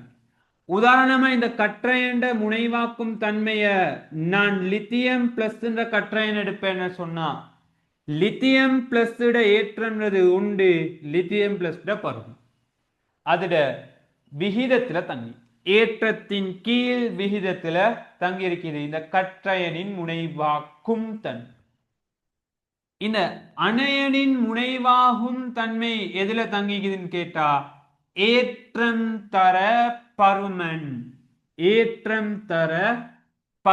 என்ற இந்த விகிதத்துல ஏற்றம் தர பருமன் என்ற இந்த விகிதத்துல தங்கி இருக்குது. ரைட், இப்ப அவதானிச்சா இந்த ஏற்றம் கூடினா கற்றயனின் ஏற்றம் கூடினா கற்றயனின் முனைவாக்கும் தன்மை கூடும். ஆகவே அந்த சேர்வையிட முனைவாக்கம் கூடும். அதே மாதிரி இந்த கற்றயனின் பருமன் அதிகரிச்சா எனக்கு தெரியும், ஒரு பின்னத்துல கீழே உள்ள பெருமானம் கூடினா அதோட பருமன் குறையும். ஆகவே நான் என்ன சொல்லிக்கிறேன், கற்றயனின் முனைவாக்கும் தன்மை ஏற்றத்தின் கீழ் பருமன்ற விகிதத்துல தங்கியிருக்குது. ஆகவே பருமன் கூடினா இந்த கற்றயனின் முனைவாக்கும் தன்மை குறைய போகுது. ஆகவே அந்த சேர்வையிட முனைவாக்கம் குறை. அதே மாதிரி இங்க ஏற்றம் தர பருமன், ஏற்றம் கூடினாலும் அணையனின் முனைவாகும் தன்மை கூட போகுது, பருமன் கூடினாலும் அணையனின் முனைவாகும் தன்மை கூட போகுது. ஆகவே அணையனின் முனைவாகும் தன்மை கூடினா இந்த முனைவாக்கம் கூட போகுது. சில பேருக்கு நான் இந்த தியரி எடுக்கக்கொள்ளையே விளங்கியிருக்கும், விளங்காதாக்களும் கவலைப்பட தேவை. விளங்குதாக்களும் இருப்பீங்க, விளங்காதாக்களும் இருப்பீங்க. நான் இந்த தியரிய எடுத்தேன்னு சொன்னா இந்த முனைவாக்கம் கூடினா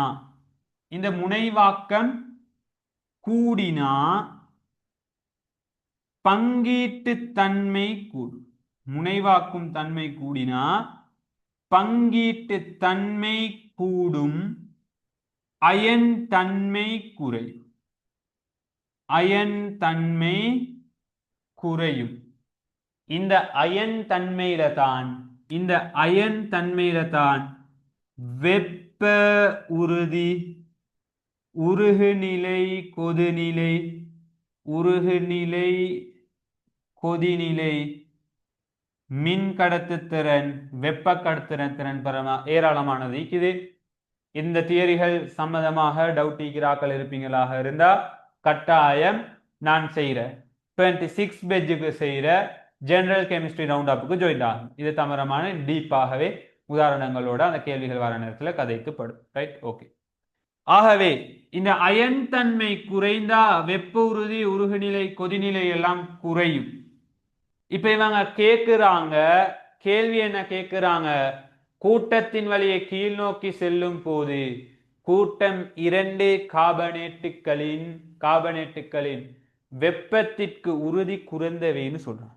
ரைட், கூட்டம் 2 உதாரணத்துக்காக நான் எடுக்கிறேன். பெரிலியம் கார்பனேட்டையும் மெக்னீசியம் கார்பனேட்டையும் உதாரணத்துக்காக எடுக்க. பெரிலியம் கார்பனேட்டையும் மெக்னீசியம் கார்பனேட். இப்ப பாருங்க, கூட்டம் 2 தானே. பெரிலியம்ன்றது பெரிலியம் 2+ CO3 2-, இதுதான் பெரிலியம் கார்பனேட்.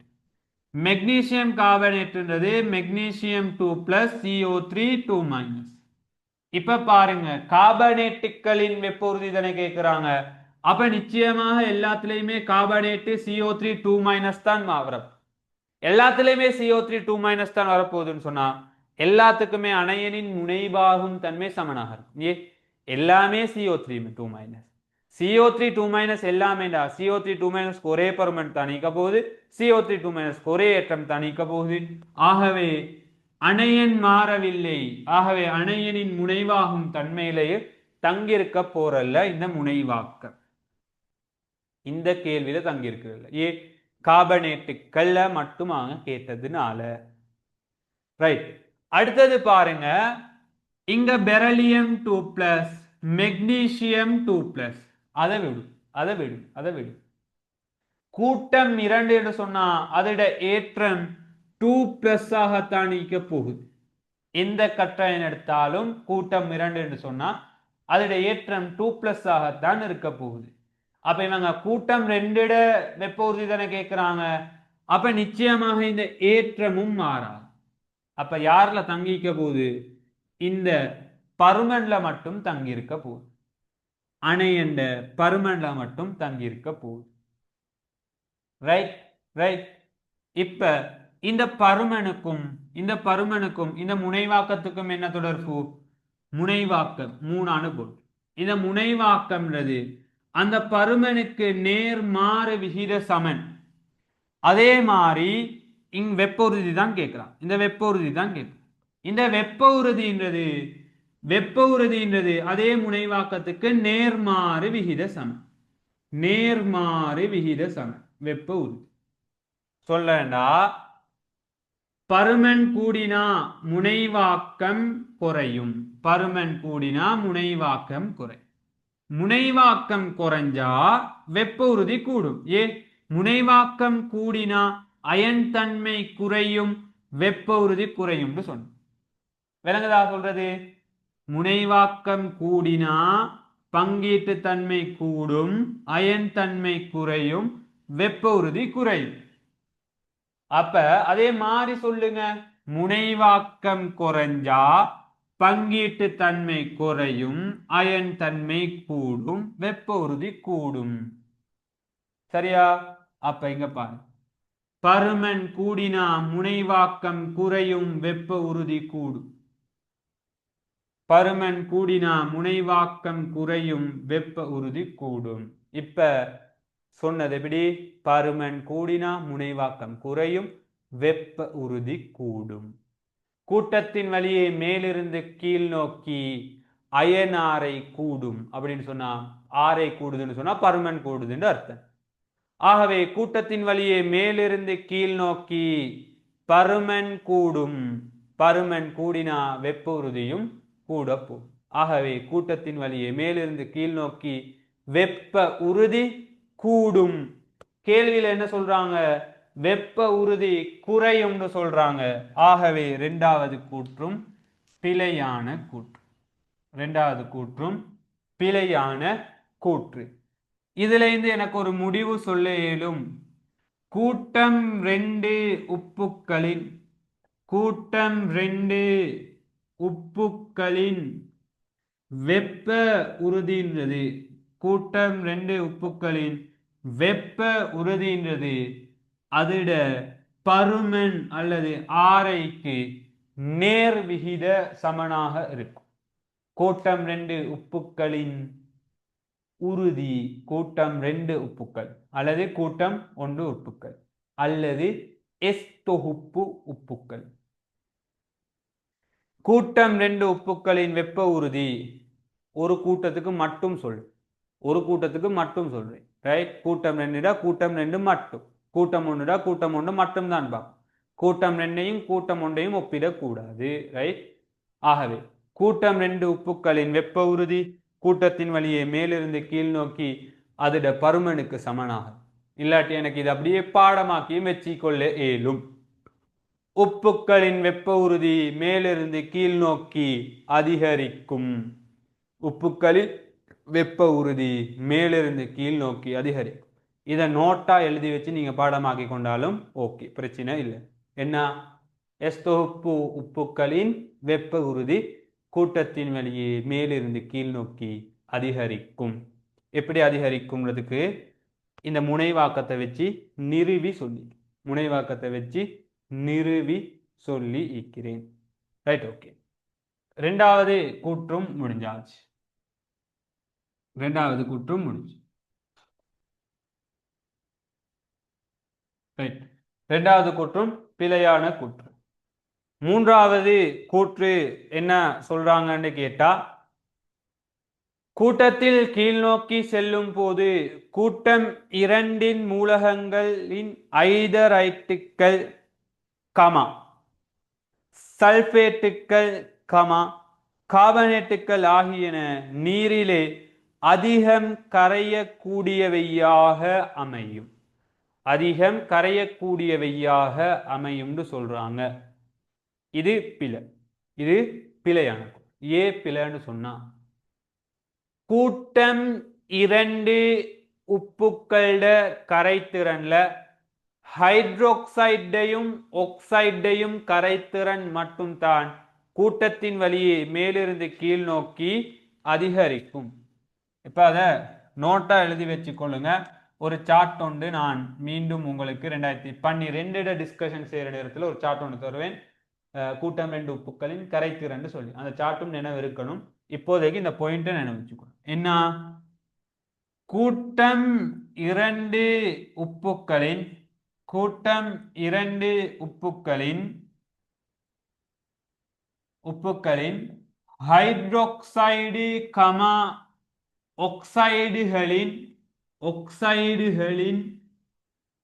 கரைத்திறன் மாத்திரமே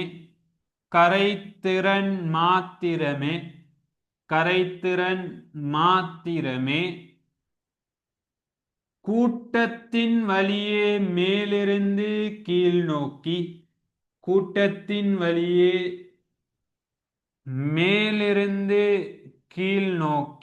அதிகரிக்கும்.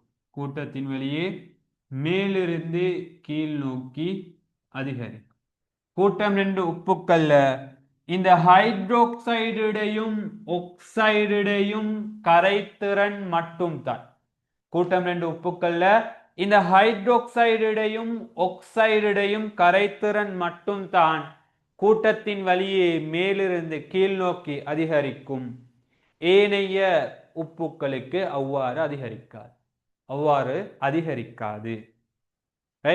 ஆகவே நினைவு வச்சுக் கொள்ளுங்க, ஹைட்ரோக்சைடும் ஆக்சைடும் மாத்திரம்தான் கூட்டத்தின் வழியே மேலிருந்து கீழ் நோக்கி கரைத்திறன் அதிகரிக்கும். கூட்டத்தின் வழியே மேலிருந்து கீழ் நோக்கி கரைத்திறன் அதிகரிக்கும். கூட்டம் 2 உப்புக்களின் ஹைட்ரோக்சைடையும் ஆக்சைடையும் கரைத்திறன் மட்டும்தான் மேலிருந்து கீழ் நோக்கி அதிகரிக்கும்.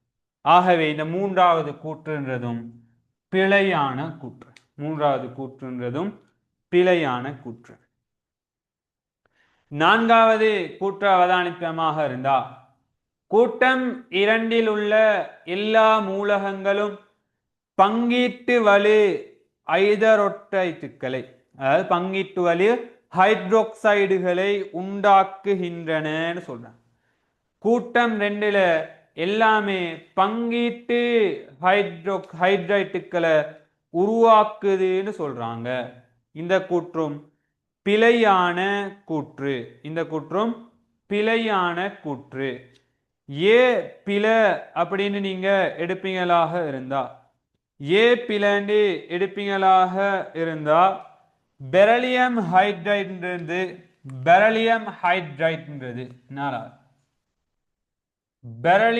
ஹைட்ரைட்ன்றது அயன் தன்மை உடைய ஹைட்ரைட், அயன் தன்மை உடைய ஹைட்ரைடாக அமைய போகுது. ஆகவே இவங்க சொல்றாங்க கூட்டம் 2 உப்புக்களின் கூட்டம் 2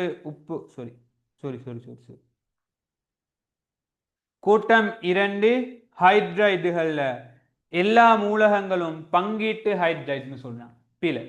பெரிலியம் ஹைட்ரைட்ன்றது அயன் தன்மை உடைய ஹைட்ரைடு, அயன் தன்மை உடைய ஹைட்ரைட். ஆகவே 4வது கூற்றும் பிழையான கூற்று. 4வது கூற்றும் பிழையான கூற்று.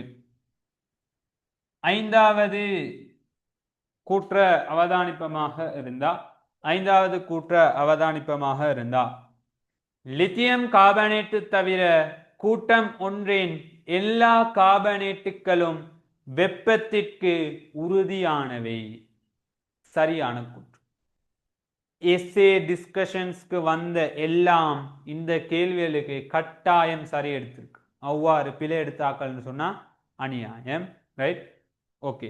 உப்புக்களின் வெப்ப பிரிகைன்னு ஒரு பகுதி இருக்கு. உப்புக்களின் வெப்ப பிரிகைன்ற ஒரு பகுதி இருக்குது. உப்புக்களின் வெப்ப பிரிகைன்னு சொல்லி தனியா ஒரு செஷன் செஞ்சு வீடியோ வேணுமானாக்கள் கேட்டு பெற்றுக்கொள்ள இயலும். முழு வெப்ப பிரிகையையும் இந்த இடத்துல நான் டிஸ்கஸ் பண்ண போறேன்ல, ஏனைய கேள்விகள் வரக்குள்ள ஒவ்வொன்றா முடிப்போம்.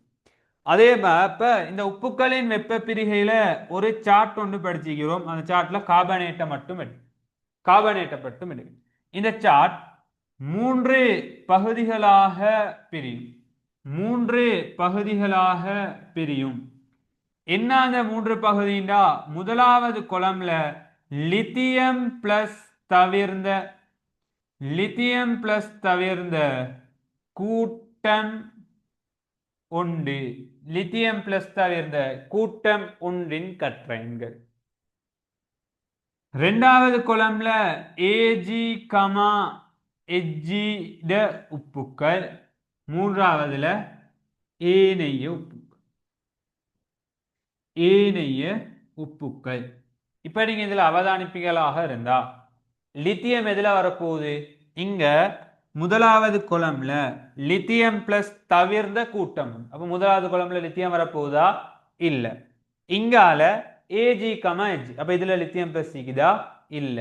அப்ப லித்தியம் எதுல வரப்போகுது? ஏனைய உப்புக்கள மாதிரி வரப்போகுது. வார நேரத்துல இந்த வெப்ப பிரிகை எப்படி நிகழும்னு சொன்னா, கார்பனேட்டிட கூட்டம் 1 கார்பனேட்டுகள் வெப்பத்திற்கு பிரிகை அடையாது. ஏஜி எஜ்ஜிட உப்புக்கள் உலோகம் சக O2 சக CO2 வரப்போம். O2 சக CO2 வரப்போம். ஏனைய உப்புக்கள் உலோக ஒக்சைடு சக CO2 வரும். கார்பனேட்டுக்கள வெப்ப பிரிகையை மட்டும் எழுது. இவ்வளவுதான் கார்பனேட்டுக்கள வெப்ப பிரிகை.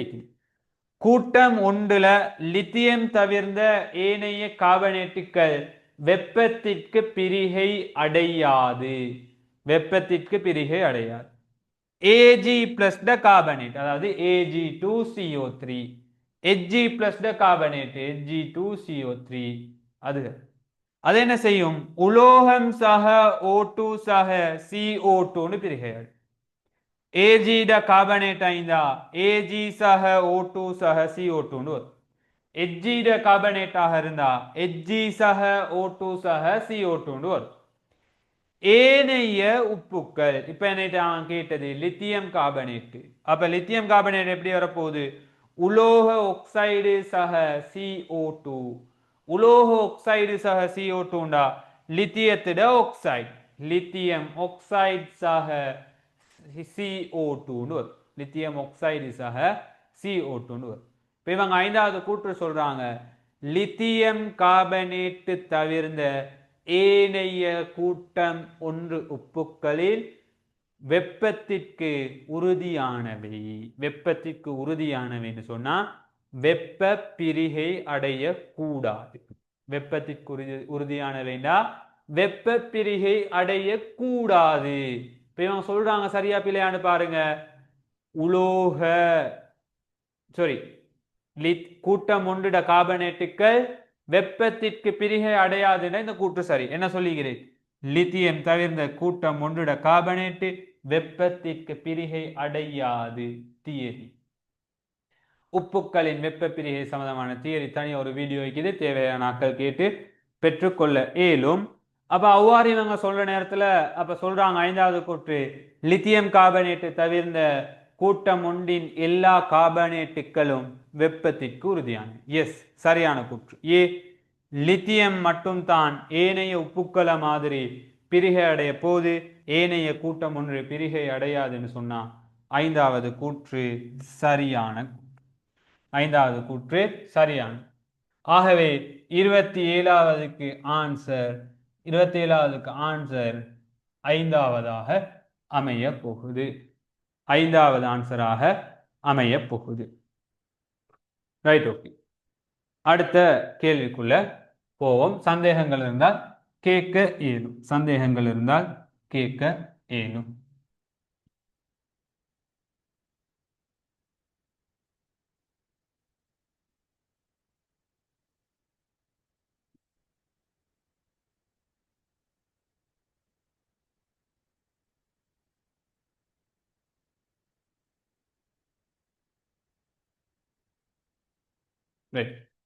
அடுத்த கேள்வியை அவதானிப்போம். 30வது கேள்வி.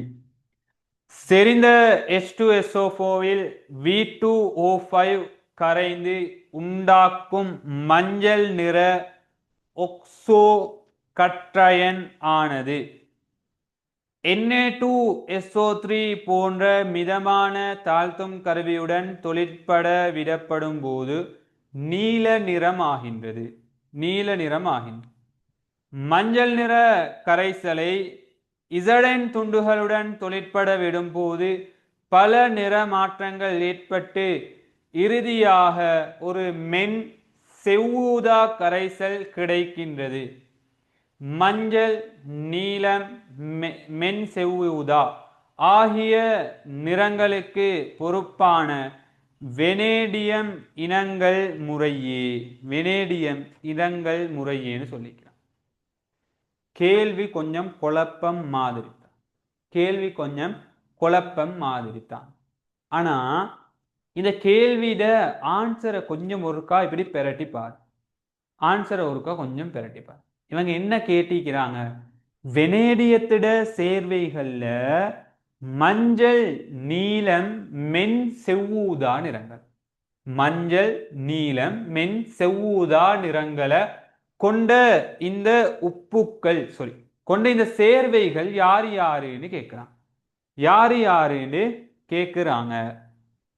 அப்ப உங்களுக்கு இது எப்படி விளங்கணும், உங்களுக்கு இது எப்படி விளங்கணும்னு நான் சொல்லி தரப்போறேன். எப்படி விளங்கணும்னு சொன்னா ஃபர்ஸ்ட்ல பாருங்க, V2O5 ஒரு சேர்வை ஈக்கினான். அப்ப வெனேடியத்துல ஒரு சேர்வை ஈக்குது. அதுக்கு H2SO4 சேர்க்கிறான். H2SO4ன்றது யாரு? H2SO4ன்றது யாரு? அமிலம். H2SO4ன்றது யாரு? அமிலம். அப்ப அமில ஊடகத்துல வெனேடியம் கொள்கின்ற நிறங்கள் சொல்றான். அமில ஊடகத்துல வெனேடியம் மஞ்சள், நீலம், ஊதா நிறங்களை பெறுதான். அந்த வெனேடியத்துக்குரிய சேர்வைகள் யாருன்னு சொல்றான். அப்ப இந்த தியரி ஒரு இடத்துல நாங்க படிச்சிக்கிறோம். ஒரு இடத்துல நாங்க இந்த தியரிய படிச்சிக்கிறோம். எங்க படிச்சிக்கிறோம்னு சொன்னா வெனேடியம் சம்பந்தமாக ஒரு வெனேடியம் சம்பந்தமாக வெனேடியம் சம்பந்தமாக ஒரு எஸ்ஸே செய்யற நேரத்துல நாங்க படிச்சிக்கிறோம். ஒன்று VO solid, VO solid, அடுத்தது V2O3 solid, V2O3 solid, அதே மாதிரி அடுத்தது VO2 solid, V2O5 solid, VO2 solid, V2O5 solid. இந்த சேர்வைகள் அல்லது இந்த திண்மங்களை அமிலப்படுத்துற நேரத்திலையும் காரப்படுத்துற நேரத்திலையும் நடக்கிற விடயங்கள் சம்பந்தமாக நாங்க படிச்சோம். எப்படின்னு சொன்னா இந்த VO solid நாங்க அமிலப்படுத்துற நேரத்தில் VO solid நாங்க அமிலப்படுத்துற நேரத்துல அது V2 பிளஸ் ஆக மாறும். V2 பிளஸ் ஆக மாறும். இந்த V2 பிளஸ் நிறம் என்னன்னு கேட்டா ஊதா. அமில ஊடகத்துல இந்த VOன்றது V2 பிளஸ் ஆக மாறப்போகும். அதே மாதிரி இந்த V2O3 நாங்க அமிலப்படுத்துற நேரத்தில் இந்த V2O3 நாங்க அமிலப்படுத்துற நேரத்துல அது V3 பிளஸ் ஆக மாறும். V3 பிளஸ் அல்லது VO பிளஸ் வேண்டிய மாதிரி மாறும். V3 பிளஸ் அல்லது VO பிளஸ் ஆக மாறப்போகும். அப்ப இதுல நிறத்தை நீங்க கேட்டீங்கன்னு சொன்னா இது பச்சை அல்லது நீல பச்சை, பச்சை அல்லது நீல பச்சை.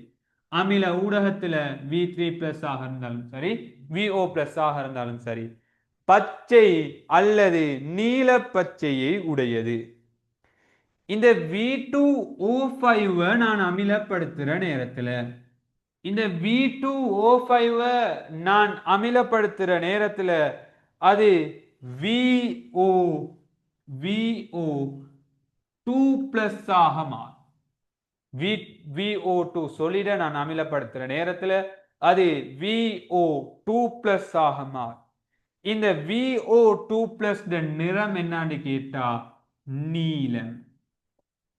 அதே மாதிரி இந்த V2O5 நான் அமிலப்படுத்துற நேரம் இந்த V2O5 நான் அமிலப்படுத்துற நேரத்துல அது VO2 பிளஸ் ஆக மாறும். அது VO2 பிளஸ் ஆக மாறும். ரெண்டுக்குள்ள டிஃபரண்ட். இது VO2 பிளஸ்ன்றது ஏற்றம், இங்க VO2 1 பிளஸ் ஏற்றம். ரைட், ரெண்டுக்கும் டிஃபரண்ட் வேணாம் நம்ம. ஆகவே இதுல நிறம் மஞ்சள், இதுல நிறம் மஞ்சள். அப்ப இந்த தியரி தெரிஞ்ச எனக்கு இந்த கேள்வி எப்படி தெரியுமா விளங்குது? இந்த கேள்வி எப்படி தெரியுமா விளங்குது? H2SO4ன்றது அமிலம் விளங்குது.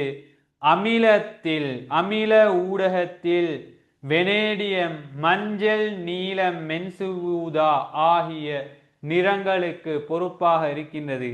அந்த சேர்வை யார் என்று விளங்கும். இந்த தியரி விளங்கினால்க்கு அந்த கேள்வி சிம்பிளாக விளங்கும். ஏனைய தாக்கங்கள் தெரிய தேவையில்லை. இது MCQ, பல் தேர்வு வினா. இது MCQன்றது பல் தேர்வு வினா. விடைய பார்த்தாச்சு, கேள்வியை பார்த்தாச்சு, விடைய பார்த்தாச்சு. இப்ப விளங்கும். கேள்வியும் விடையும் பார்த்தா விளங்கணும். அமில ஊடகத்துல வெனேடியம், மஞ்சள், நீலம், செவ்வூதா நிறங்களை கொள்ளணும். அப்ப அமில ஊடகம் தான் அமிலப்படுத்தியாச்சு. மஞ்சள் நிறம் யாரு? இந்த VO2 பிளஸ். இவர் ஒன்னாவது இருக்கு. ரெண்டாவது கேட்கிறாங்க நீல நிறமுடையது யாரு? இவர். அப்ப ரெண்டாவது V2 பிளஸ் இருக்கு. அடுத்தது சொல்றாங்க மென் செவ்வூதா. அப்ப ஏதோ ஒரு ஊதா நிறத்துல யார் இருக்கிற? இந்த V2 பிளஸ். 3. அப்ப VO2 பிளஸ் கமா விஓ 2+ இது இருக்கணும். அப்படி உள்ள ஆன்சர் யாராவது மூணாவது ஆன்சர் மட்டும் தான் ஈக்குது. அப்படி உள்ள ஆன்சர் யார மூன்றாவது ஆன்சர் மட்டும் தான் ஈக்குது. ஆகவே ஆன்சர் எத்தனாவது? மூன்றாவது. இனோர்கானிக் எப்ப உங்களுக்கு இலகுவாகும் கேட்டா, அனைத்து தாக்கங்களையும் நான் எழுதணும். அனைத்து தாக்கங்களையும் நான் எழுதின பிறகுதான் ஆன்சர் உள்ளுக்கு போவேன் அப்படின்றது உங்களுடைய மைண்ட்ல இருக்கும் வரை இனோர்கானிக்ன்றது கடினமான பகுதி தான். நான் சொல்ற இந்த விடயங்கள் ஏண்ட கண்ணுக்கு விளங்குது, உங்களோட கண்களுக்கும் விளங்குதா, அல்லது உங்களோட கண்களுக்கும் விளங்கணும்னு சொல்றேனே, இந்த விடயங்கள் விளங்குறதுக்கு முயற்சி செய்யுங்க. கேள்வி வாசிக்கிற நேரத்துல எனக்கு குழப்பமே, ஐயோ படிக்காத தியரி மாதிரி ஈக்குதே, எனக்கு கேள்வி செய்யலா, இனோர்கானிக் கேளாண்டு ஃபெடப் ஆகாதீங்க. கேள்வியை ஃபர்ஸ்ட்ல வாசிங்க. MCQல வீடியோ ஒரு தடவை பார். கேள்விகள்ல அமிலம்னு வர நேரத்துல தாக்கத்தை எழுத முன்னுக்கு அது அமில ஊடகத்துல நடக்குது அப்படின்றத கொஞ்சம் ஒரு தடவை யோசி. இவ்வாறான நிறங்கள் தொடர்பு பட்டு அமிலமும் தொடர்பு படுதுன்னு சொன்னா, தாக்கம் நிகழ்ந்த வாரத்தை விட அமில ஊடகத்தில் இந்த நிறம் அப்படின்ற தியரி தான் பொதுவாக யூஸ் ஆகும். ஆகத்தான் சொல்றேன், நிறங்களும் அமிலமும் தொடர்பு படுதா, தாக்கத்தை யோசிக்காதீங்க, அமில ஊடகம் யோசி. அவ்வாறு யோசிக்க போயிட்டு தான் இந்த கேள்வி சிம்பிளான ஒரு கேள்வியாக மாறிச்சு. ஏனைய தாக்கங்கள் பத்தி யோசிக்கவே தேவையில்லை. ஏனைய தாக்கங்கள் பத்தி நான் உங்களுக்கு விளங்கப்படுத்தையும் இல்லை. அவ்வாறு நான் உங்களுக்கு எக்ஸ்பிளைன் பண்ண போனா நீங்களும் கேள்வி அவ்வாறு செய்யத்தான் நினைப்பீங்க. அப்படி செய்யுது. இந்த தியரி தெரியுமா, அமில ஊடகத்தில் எல்லாரோட நிறமும் தெரியுமா, வேலை முடிஞ்சு. ஆகவே கேள்விகளை சிம்பிளாக அணுகிறதுக்கு சொல்லித்தாரேன். தொடர்ந்து சீரீஸை ஃபாலோ பண்ணுங்க. MCQவும் இலகுவாக அமையும், எஸ்ஏ இலகுவாக அமைந்திருக்கணும். நியூ ஜாயினர்ஸும் மீக்கிறீங்க, உங்களுக்கு எஸ்ஏ டிஸ்கஷன்ஸ் வேண்டும்னு சொன்னால் எனக்கு மெசேஜ் போட்டு பெற்றுக்கொள்ள இயலும். வீடியோஸ் அவைலபிளாக இருக்குது. ஆகவே 30வது கேள்விக்கு 3வது ஆன்சர். இந்த 3வது ஆன்சர் நான் எடுத்ததில் உங்களுக்கு ஏதாவது சந்தேகங்கள் இருந்தால் கேட்க. எத்தனாவது கேள்வி? நம்பர் போட மாட்டே. 2011 30வது கேள்விக்கு 3வது ஆன்சர். இந்த இவ்வளவும் தெரியாட்டியும் அமில ஊடகத்துல V2+ ஊதா நிறம், அமில ஊடகத்துல V3+ நீலப்பச்சை, அமில ஊடகத்துல VO2+ நீலம், அமில ஊடகத்துல VO2 1+ ஏற்றமுடையது மஞ்சள். இந்த கொஞ்சம் சரி உங்களுக்கு தெரியும். இது தொடர்பு பட்டு கார ஊடகத்திலையும் வருது. அது கார ஊடகம் தொடர்பு படுற நேரத்தில் நான் அதை உங்களுக்கு எக்ஸ்பிளைன் பண்றேன். ஒரு தடவை சொல்லிட்டே போமா ரைட். சொல்றேன் அவதான். இந்த VOவை இப்ப நான் சொல்றேன் கார ஊடகத்தை. இந்த VOவை நான் காரப்படுத்துற நேரத்துல அது VO2 ஒக்சி அயனாக மாறும். அதே மாதிரி இந்த V2O3 நான் காரப்படுத்துற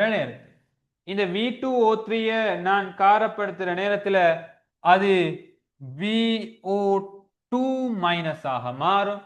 இந்த VO2 நான் காரப்படுத்துற நேரத்துல அது VO3 ஆக மாறும். இந்த V2O5 நான் காரப்படுத்துற நேரத்துல அது VO4 ஆக மாறும். இது எல்லாத்துக்கும் நான் சொல்ற பெயர் தான் என்ன? ஒக்சி அயன் சொல்றேன். ஒக்சி அயன். நீங்க பாத்தீங்கன்னு சொன்னா இதுல வெனேடியத்தில் உள்ள ஒட்சியேற்ற எண்ணும் இதுல உள்ள வெனேடியத்தில் ஒட்சியேற்ற எண்ணும் சமனாக இருக்கும். இப்போதைக்கு அவ்வளவு தெளிவாக தேவையில்லை. இப்ப கொஞ்சம் இதை கொஞ்சம் தெரிஞ்சு வச்சுக்கொள்ளுங்க. கார ஊடகம் தொடர்பு படுற நேரத்தில் நான் உங்களுக்கு தெளிவாக அதை கதைப்பேன். அப்ப இதுல நிறங்கள் சம்பந்தமாக சொல்றனாக இருந்தா, நிறங்கள் சம்பந்தமாக சொல்லுவனாக இருந்தா, இந்த VO3 2- மட்டும் தான் நிறம் இருக்குது. இந்த VO3 2- மட்டும் தான் நிறம் இருக்குது. மஞ்சள் நிறம், ஏனையவை நிறமற்ற. அப்ப வெனேடியம் கொண்ட ஒரு சேர்வையை நான் காரப்படுத்துற நேரத்தில் எனக்கு மஞ்சள் நிறமுடைய ஒரு சேர்வை உருவாகுது அப்படின்னு சொன்னா நிச்சயமாக அந்த சேர்வை யாராக இருக்கணும்? VO3 2- ஆக இருக்கு. அது நிச்சயமாக VO3 2- ஆக இருக்கணும். ரைட்? ஆக இதில் ஏதாவது சந்தேகங்கள் இருந்தால் கேளுங்க. காரப்படுத்துற நேரத்தில் இந்த விளைவு வரும், அமிலப்படுத்துற நேரத்தில் இந்த விளைவு வரும்ன்றதை நினைவு வச்சு கொள்ளுங்க. குறைந்தது அமில ஊடகத்தில் இதுக்கு இந்த நிறம், இதுக்கு இந்த நிறம், சரி தெரிஞ்சு வச்சுக்கொள். கட்டா அது தெரிஞ்சு வைக்கிற நேரத்தில் கேள்வி இலகுவாக மாறும். ரைட்? ஓகே. அப்ப 2011 நடந்த அடுத்த இனோர்கானிக் கேள்விக்கு உள்ள போவோம். எது அடுத்த கேள்வின்னு சொன்னா 48வது கேள்வி. 48வது கேள்வி. 48வது கேள்வி.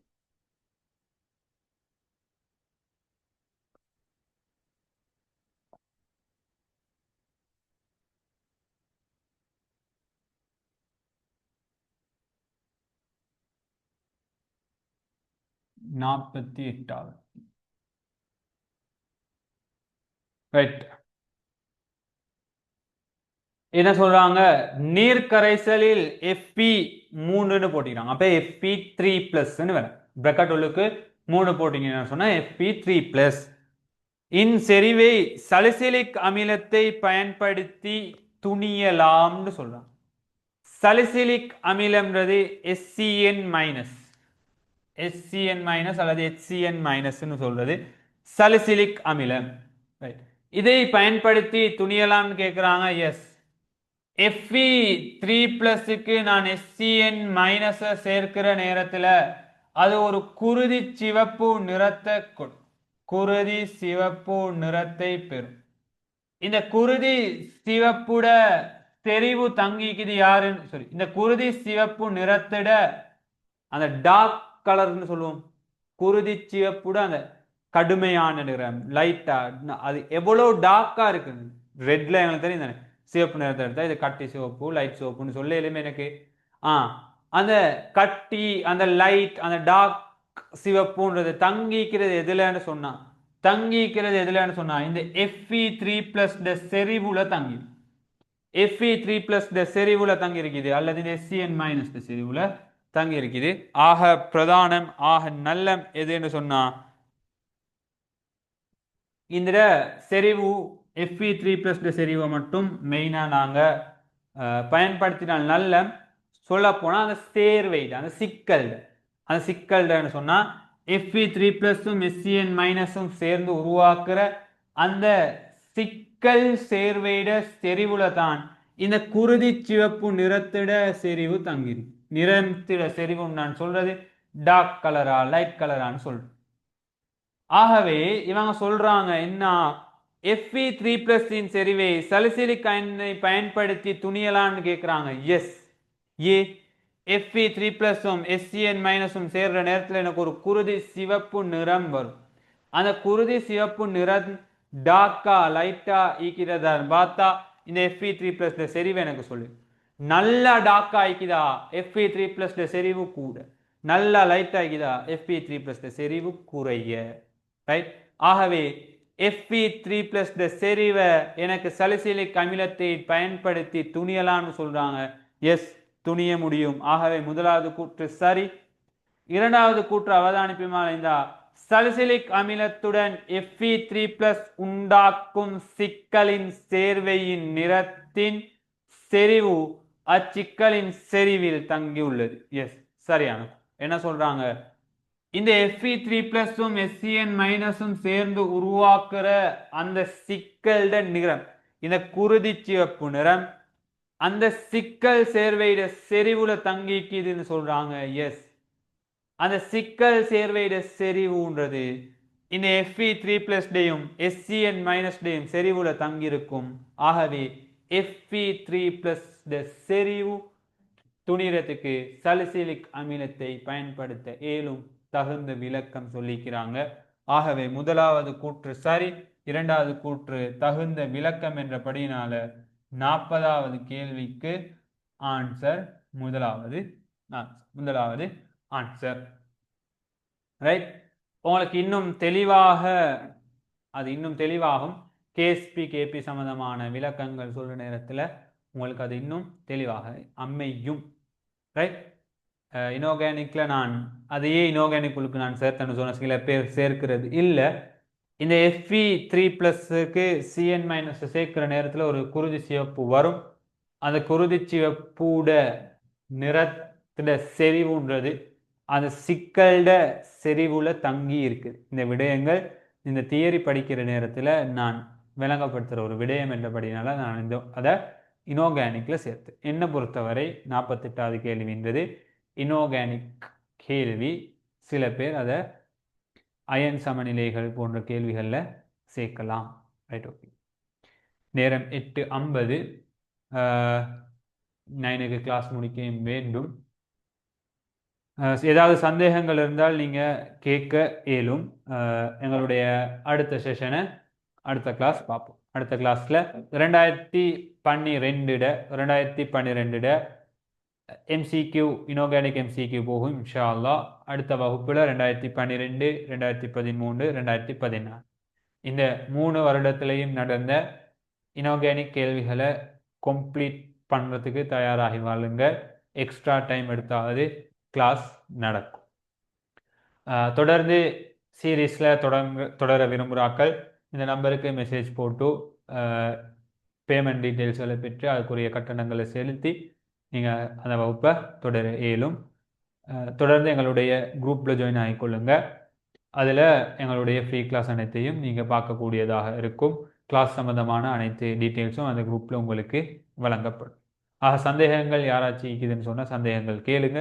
சந்தேகங்கள் இல்லாதாக்கள் லீவ் ஆகலாம். ரைட். ஓகே. தேங்க்யூ. ஜஸாக்குமுல்லாஹ். அடுத்த கிளாஸில் 2012, 13, 14 இன்ஆர்கானிக் கேள்விகளுக்கு தயாராகி வாருங்கள்.